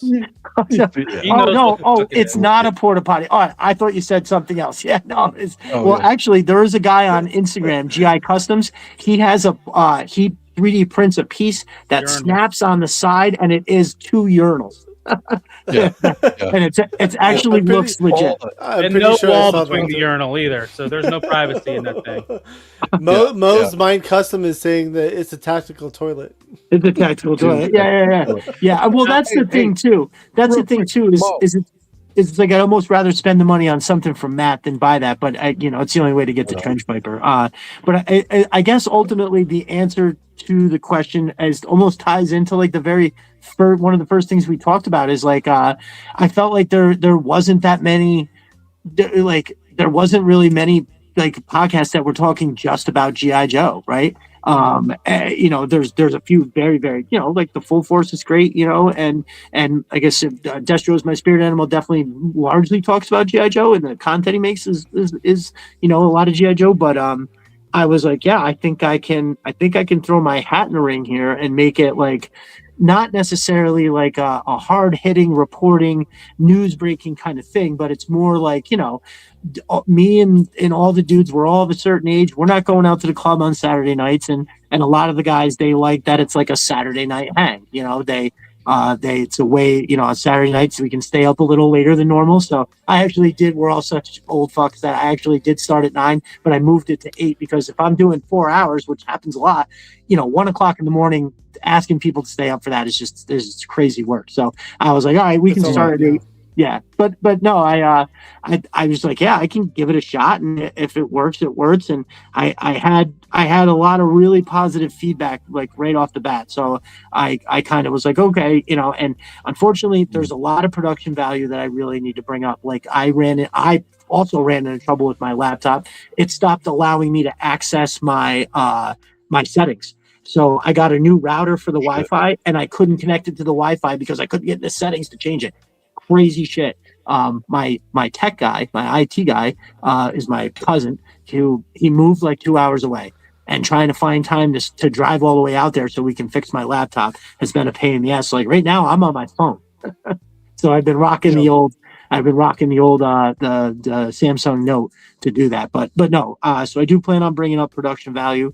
I have a couple really awesome guests coming up. I actually just had a great guest, Aaron Sparrow was on, and I want to be able to get back to doing all the things where I can show pictures and stuff like that. So, but yeah, I figured I can never shut the fuck up as it is anyway, and I'm obsessed with this GI Joe shit. So let's roll out there and see what happens. Yeah. The collector is asking, when is that on and where? So it's on YouTube. It is on YouTube. Yep, the Destro Designs is the channel, at Destro Designs, and we do that Saturday nights at 8 o'clock. And then coming soon, you'll also find me in a midweek throwdown with my brother Jay Antonio Nunya. He was on last week, so if you want to see what he's about too, you can check out. He's on the he's at Bearded Sumo, but you can check out the episode from last week. And he comes in after about an hour. I'm on for myself for about an hour. He comes in and we talk for the rest of the show. I usually go for about 4 hours. We have a really good time. So on midweek throwdown with Jay Antonio is going to be Wednesdays, and we're probably going to do that at 8:00. We haven't done one yet. We just got graphics for it, and we've talked about the basics, like how we want to do it. We want to have it something different than, I just have long meandering conversations with like the comment section, and I have little loose bit of a short amount of aiming that I want to do for certain subjects on Saturday. But Wednesday is going to be a little different. We're going to actually come up with a couple bullet points. We're going to spend X amount of time on each one, and we're going to be in and out in an hour. The other fella, Jay Antonio, is a amazing customizer. He has two of my favorite customs I ever seen. He did a Arctic Snake Eyes and a Salvo, and they're both phenomenal. And so we're going to do a lot of custom talk, tips, tricks, stuff like that. That's gonna be happening a lot, and that's going to be where you're going to watch me grow as a customizer. Like on that show, I'll be showing stuff off that I'm messing with and everything like that. But that's going to be called the Power Hour, and that's going to be Wednesday nights at about 8:00, I think, tentatively. That hopefully we have our first episode somewhere in February. Nice. Very cool. And Tyler, Nice. Thank you very much for linking the YouTube for Destro. Oh, thank you, sir. It's in the description also. Anybody that's watching. It is. Yeah, I mean, all the links are in the description, so definitely check that out. Yep. Let's see. Sudahuba saying subbed. Thank you, sir. Thank you. Yeah, dude. Again, I appreciate you coming out to this. This was awesome. I love the passion behind all of this. So you are probably one of the most passionate people about action figures we've talked to in a long time, and I love that. Oh, nice. I mean, I'm not sure of a better compliment, because I mean, I feel like, if you're not excited about it, you know what I mean? Like, you're dumping a bunch of money into a hobby. If it doesn't make you excited, maybe this isn't the thing, I try to bring that kind of excitement to everything I do. It's not always easy. Kids take a lot of your energy, as you guys know, but really it's one of those things like my whole life I've always heard about, and this is why it's such a cool compliment to me. So like my whole life, you see it in movies, maybe you've met people and you talk about it where they say things like, oh, if you find what you love, you never work a day in your life, or like, the things you love to do are just, it's not really work. You're just doing it. And that's what this is. Like, this week I'm doing this podcast tonight. I'm doing mine tomorrow. And then I'm doing one with Destro as my spirit animal on Monday. That's going to be many hours of talking. And guess what? I could probably do more, It's not hard. It's such a good release. I feel like there's you're probably like, what did you do before this? You know what I mean? What did you do with all this before? So no, I appreciate that it comes out that way. I feel like, a lot of times I can see it in people's faces when, I have somebody on and I'm going on for a while. You can kind of tell that they're like, wow, Jesus, this is really exciting to him. And it is. It makes me feel young again, 100%. Yeah. So I wanted to bring the link back up for Mo's Mind Custom Design back in for his Etsy store. Go check him out. He makes some really cool shit too. So definitely check him out. And then if you're not following sis3darsenal.com, you should definitely use code FFC10 for 10% off. Sneaky said he subbed as well to you. Nice, thank you. Yeah, I tell you, I can't shout out Chris enough from Sister D Arsenal too. Like, talked a lot about Matt from Mo's Mind, but like I remember when Chris gave me my promo code, I really felt like I had made it somewhere. You know what I mean? I just thought that was awesome, and being able to work with two super awesome dudes that do amazing stuff like that. There's a lot that's happened on the way that is really like. That's put the fire under that passion too. I'd have to say it's a combination of all the things that really get me to where I am for sure. No, I agree. Yeah. Oh, there's some amazing content creators out there, not just content creators, but creators like Sis 3D Arsenal and Mo's Mind Custom Design. His stuff looks amazing. I'm going to have to. It is. Get something soon, but it's a lot of fun and adds so much more from, and that's from the community. That's not from Hasbro. That's the people Right. who are fans who are making incredible stuff to go along with your figures. It's unbelievable. It's a fantastic time to be alive and to be a collector. I agree. mean, to piggyback on what you're saying about like Matt, like Matt is all in on this. You know, I started putting the word out there, and things, you know, his stuff sells itself. All I did was just took some pictures, shared them, and you know, so when you're buying stuff from Matt, you know, you're not just, this isn't his side hustle, this is his thing. You know, he's definitely he's put it all into it. So, you know, buy with confidence, and know that you're supporting a really awesome dude. Same thing with Chris from Sister Yarso, and you guys know that. Oh yeah, 100%. Sure. Chris is a great guy. Sulahuba. Oh, sorry. Go ahead. Hang on 1 sec, real quick. Matt, Mo's Mine Custom Design.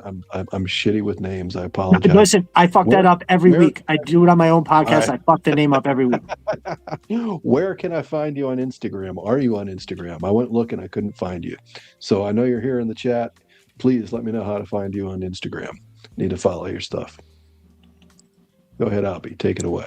Sorry. I was going to say, Sudahuba also said you're more than welcome on my podcast as well. So if you want to guess Sudahuba, he's from Canada. You could definitely be on his too. Wait, Suda didn't invite us either? What the hell, Suda? Sudahuba doesn't like us. Listen. I've been on Sudahuba's podcast. That's cool. You can find me either on Twitter or Instagram at Destro Designs or at Viper Den Studios. I'm on both of those. A quick brief explanation of what that is so, like I said, when I had Destro Designs YouTube and Destro Designs Instagram, but it was for my contracting stuff. I happened to find this community on Twitter. So I was like, oh, you know what? I'm just going to use Destro Designs for this. It's all G.I. Joe stuff. And then I talk so much shit and repost so much stuff. I was like, people will never be able to find my finished work. I'm going to start a second page, Viper Den Studios, and that's just going to be all my finished photos, right? You could just see all the finished stuff that I put the time and effort into will go on one page. And then that kind of helped in a way when I went back to start loading stuff on Instagram. I have like 1,100 people that follow me for contracting stuff. This is all like people that I've grown up with, people that I know locally too. And it was like nobody was ready for me to just start dropping all kinds of, wait, you're collecting toys now? You know, so just to make it simple, I started the Viper Den Studios. And so what I am doing on the Destro Designs Instagram is I am going to start doing progress videos of my Dio builds. And so that way that'll still be, you know, it's the G.I. Joe content, but you're also gets the contracting stuff where, you know, you're seeing me, you know, be creative and build and things like that. So that's the brief explanation. If you're like, why the fuck do you have two different handles, two different pages? Like that's it just happened to be convenient where I do a lot of reposting and stuff, and a place for my finished work seemed appropriate. I gotcha. That's smart. Absolutely. So we need to do shout outs. So Destro, I'm going to start with you. Any shout outs you want to do? Well, like shout I said, out yourself too. The list, so get at Destro Designs, at Viper Den Studios on Instagram, Twitter, at Destro Designs on YouTube. If you're interested in coming on my podcast or having me as a guest, you can DM me on any one of those places, and I will get back to you. We can figure something out. The list of people to shout out over on you know the communities and the friends that I made would be too vast to do. And I already thought about it, and I was like, it's too many people. But just know that almost the dudes you don't recognize in the comments that have showed up, they show up and show out for me wherever show I go on to, and I absolutely love them boys. They're the absolute best. I tell them that all the time, so I know that they know it. I do have to, you know, I've been saying it, but I will shout out Chris from Sister Arsenal, Matt from Mo's Mine. I'm a dude with not a lot of followers that put a lot of faith in me to kind of, you know, take pictures of their stuff and try to tell people where to find it. They give me promo codes and stuff like that. And just in general, listen, I'd like to shout out you guys. You know, I get, you know, infinitely more followers every time I go on people who have these big followings. I'm just a little guy that can't shut the fuck up. So when you know, you guys invite me on, or Destro is my spirit animal, people like that, I get, it's really nice. It's it feels like it's worth it, and I know that, like, the voice is getting out there a little bit more. And plus I just like your show. I think what you guys do on Tuesdays is really, really fucking cool. That fosters a pretty awesome community, I think. And the giveaways. I thought I gave a lot of shit away, dude. You guys don't fuck around. That big ass giveaway. How much did you give away that one night? Like 60 something or 40 something, or what was that? No, it was like 40 some figures. Yeah. Dude, that was fucking crazy. And dude, it wasn't just like filler stuff. These were full on, amazing figures, and some of them I recognized as being like even more than like retail. It's not like new stuff. There was some stuff on there I thought was like really expensive. Oh no, that was our second giveaway party, right? So the first one we did was about 20 some figures. The second one we doubled it. Who knows when the third one will be? But it'll likely be another double. So let's see what happens. Okay, nice. It might have to be a two-parter. So. I mean, a two-parter. And so when I talk about, this community over there and the positivity and this and that, like, you guys are doing the same thing. That's what it is. So I've been on that open mic night a couple times, which I absolutely love. And everybody on there has a great time. It's another little corner of the internet that is talking about toys and being awesome. And plus, I also feel like it gets me more versed, even at least to, like, if somebody else brings up something, I've at least heard the name and I have an idea of what it looks like, right? Like, there's so many different toy lines that, like, obviously I'm aware of, like, Haya, they make G.I. Joe stuff, or the Mezco stuff. Like, I'm aware of all that. But, like, once you venture out of anything that's G.I. Joe, it's relatively foreign to me. So I do really love and appreciate being able to see what you guys do. And one quick question for you guys: did you guys collect He-Man? That's like one thing I didn't feel like I saw on any of the open mic nights or anything. I didn't see anything. I do have some Motuverse figures. Boo, He-Man, boo. I do have some. I don't boo He-Man. And mostly, Cool. no, to be fair, mostly because I have a lot of it is because it's 7-inch scale, so it scales with Mythic Legions. It scales with Mythic Legions. It has kind of similar proportions. So I do have some of the He-Man stuff just because it kind of coincides with some of like the Barbarians and Gladiators and stuff. I mean, I know it does work well. Cool. I know Talib's a Transformers guy, not just because he's waving one around right now, but most of the things I see him post on Instagram and stuff is a lot of the Transformers stuff. But that all looks awesome. Nice.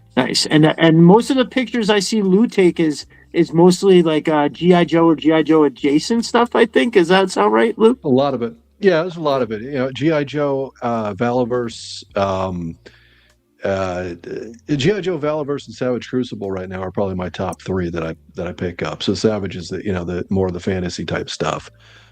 Dabbling a little bit into Monster Force. They're expensive, so it's like I'm not going to be getting too many of those yet.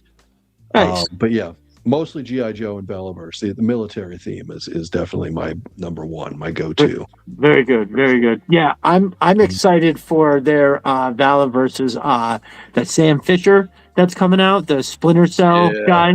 That's gonna be exciting.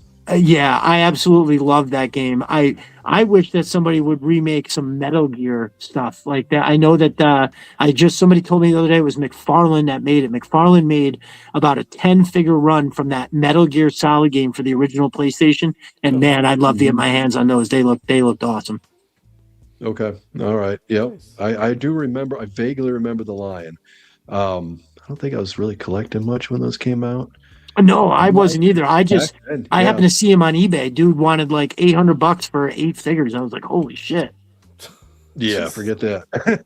Yeah, no, that's too rich for my blood. Mm-hmm. Yep, I'd rather spend my $20 to $30 for figures today or whatever. Yeah, that's a little high. Nice. And people have been asking. And I have no insider knowledge of any kind, but I know many people have been asking Bobby about expanding, and many people have talked about Metal Gear, trying to see if he'd have any interest in going for that. Okay. Going for that IP. I'd like to hear it. Who knows? I mean, I don't know if he'll do it or not, or if he has thought about it. I think the only company that's done any Konami stuff lately is Haya for the the Contra characters. Yeah. Oh no Yeah, shit! I didn't know that. That sounds Yeah. pretty cool. Huh. Mm-hmm. Nice. Yeah, hopefully maybe somebody tries to pick that up or does something with it. I think it would be.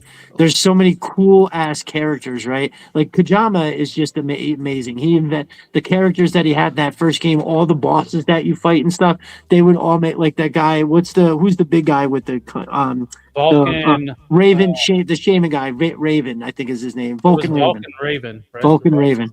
Yeah, he's got that big, huge backpack with the Gatling gun. Yeah, dude, that I'm interested. They got to give us that. I would like it in something modern too, because I think they said that the whatchamacallit, the McFarlane ones were made in like '94. I was like, oh man, they look okay, but 94 is a long time ago. Yeah, hopefully somebody picks that up and does something with it. I agree. All right, Lou, any shout outs for you? Just the usual stuff. You can find me on Instagram, LucidaBase3. Do a little photography, play around with that, have some fun. That's about it. You'll always find me here on Figure Fight Club, co-hosting, joining the crew on Tuesday nights, our open mic night, Friday nights, our I'm going to butcher it. So I'll be here on Friday nights. And then you can usually find me on Saturday nights with Talib on Talib's channel. I will let Talib give all the details because I suck at giving the details. I appreciate all you guys that came out tonight. Our normal our usuals, our regular faces, all our new faces. You guys showed up in droves. Love the energy. It's been a fun night all around. Nice. Destro, I appreciate and so glad you came out to hang with us tonight. Love talking G.I. Joe. Love talking with you, learning new stuff. Loved it all. Absolutely fantastic night. That's all I got. Take it away, Talib. Give the deeds. Oh, my turn? I thought I was the one that talked a lot.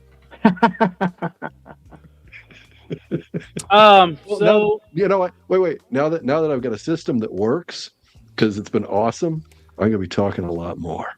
Ooh, there you go. There you go. Look at that. I love it. I love it. Spicy Lou. So yeah, I'm a whore for social media, or a whore on social media. Check me out pretty much everywhere at Talib1980 _collects. I try to be a legitimate news source. Started doing this shit about a year ago, like legitimately, and had some really good growth this year. Nice. So Congrats.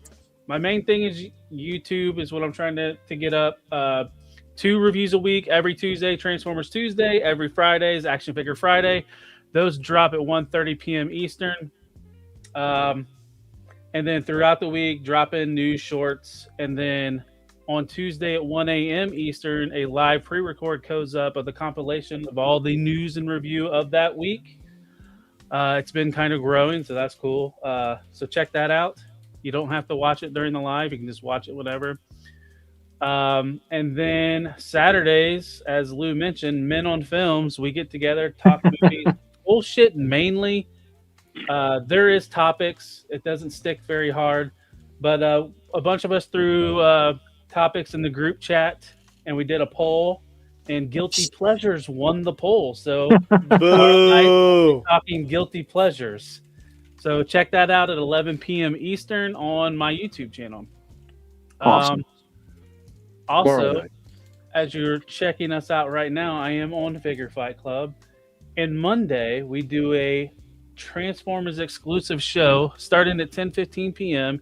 You can join me and Anna as we talk about news throughout the week, and have some light topics. And yeah, it's a fun time. So check out Decepticast 10:15 p.m. Eastern. And then our show. Did that kind of start it at all? The open mic night, was that the first one that you started out? Fridays was the first one. Okay, Fridays was the first. Well, open mic night has been a fun time.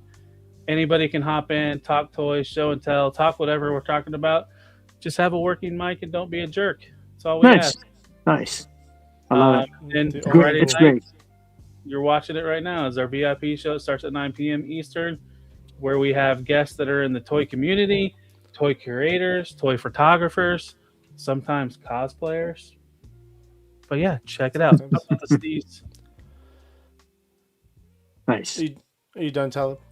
Yeah, I was about to sneeze, but it went away. Okay. Bless you. Again, so I don't have to repeat what Talib said. Again, thank you all who watched.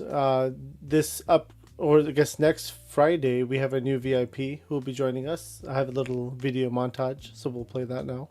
In a world of plastic dreams, we stand side by side. Figures lined up on the shelf, our passion is our pride. From heroes to villains, every pose and every fight. When to think of Fight Club, shining in the spotlight. So Jay Shot will be joining us next Friday. He's the other half of Between Two Sentinels. We had Machi Toy on earlier in 2024 or 2025, and now we'll have the other half in 2026. Again, Destro, thank you very much for joining us. This was awesome. Travis P did put in the comments saying that you need to show up to open mic night more often. Yeah, dude, listen, it basically what it boils down to, if if I can make it, I will be there, because that's a show where, you know, I'm not talking the whole time, so it's like it doesn't take all that ton of energy. But every time I go, so it's something I can always feel like I could squeeze it in. So I definitely think it's awesome. I feel like every time I come away from that open mic night, like I've learned a bunch more stuff, and and more people too. Like I have wound up following and talking to a couple different people on Instagram because of who I met. So no, I will definitely try to make it as much as I can, for sure, no doubt there. No, of course, you're always welcome. And again, like you said, it is a community show, right? That's really what it's about. It's about sharing the passion of action figures and toys with the community. And this has been my absolute pleasure. I cannot thank you guys enough. I will try. I am booking guests on my show too. I will be reaching out to each of you, you know, to see if you want to come do the little spot. That would be fucking awesome. Just to come and, you know, I can pick your brains about the stuff that you guys like to collect, because, you know, a lot of the guys that enjoy my show aren't just G.I. Joe. There's a couple dudes who definitely collect like a whole bunch of more stuff. So that would be interesting to be able to offer them a little something else, you know, with what you guys each individually bring to the table. I think that'd be awesome. I totally agree. Again, variety, right? That's the best part about it. There's so many cool things out there. Right, and there's no like rules per se. It's, you know, you can make up whatever you want about your GI Joes. You can mix GI Joes with this, and it's whatever the fuck you want it to be. You know what I mean? It's your world, right? That's how 100%. That's how it works. 100%. Yeah, very good. I agree. Yeah, this guy always makes it into my reviews of nice. Pictures, so I always got to show the squeezing the boobies. He's always squeezing those titties. Titular. Again, Destro, thank you very much. This was a lot of fun. Thank you guys. The chat loved it as well. Awesome. Very good. Comments in the chat. Great. Great. Then thank you very much for jumping on. I appreciate you for that. And thank you to the chat. You guys are awesome. Members, stay tuned for the after show. We're still going to do an after show. Just give us like 15-20 minutes. We have to do some potty breaks and some 20 minutes. 20 minutes. How many cigarettes do you get that time, Lou? Hey, don't call him out. It's fine. Give us 20 minutes. We'll be there. And again, there is a giveaway for the members only. So we'll see you on members only. If not on members only, we'll see you tomorrow on Talib's show, or we'll see you on December. I just want to say, screw Drew McIntyre. He beat Cody Rhodes tonight. Nice. That's what the spoilers were. Drew the championship. Yep. I know, Suda. I know. Good night, guys. I know. We'll see there you go. Members Thanks only. again, fellas. Thanks, guys.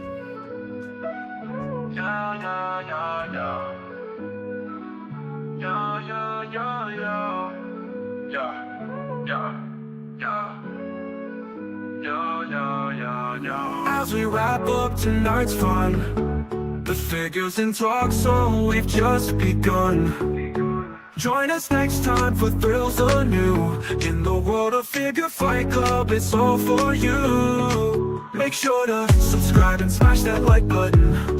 See you next week on Figure Fight Club. Stay strutting. This isn't goodbye, it's just to see you later. In the meantime, go check out another creator. We'll keep your figures on display until we gather here someday. Remember the tales and the laughs we shared. Here at Figure Fight Club, you're treasured and cared.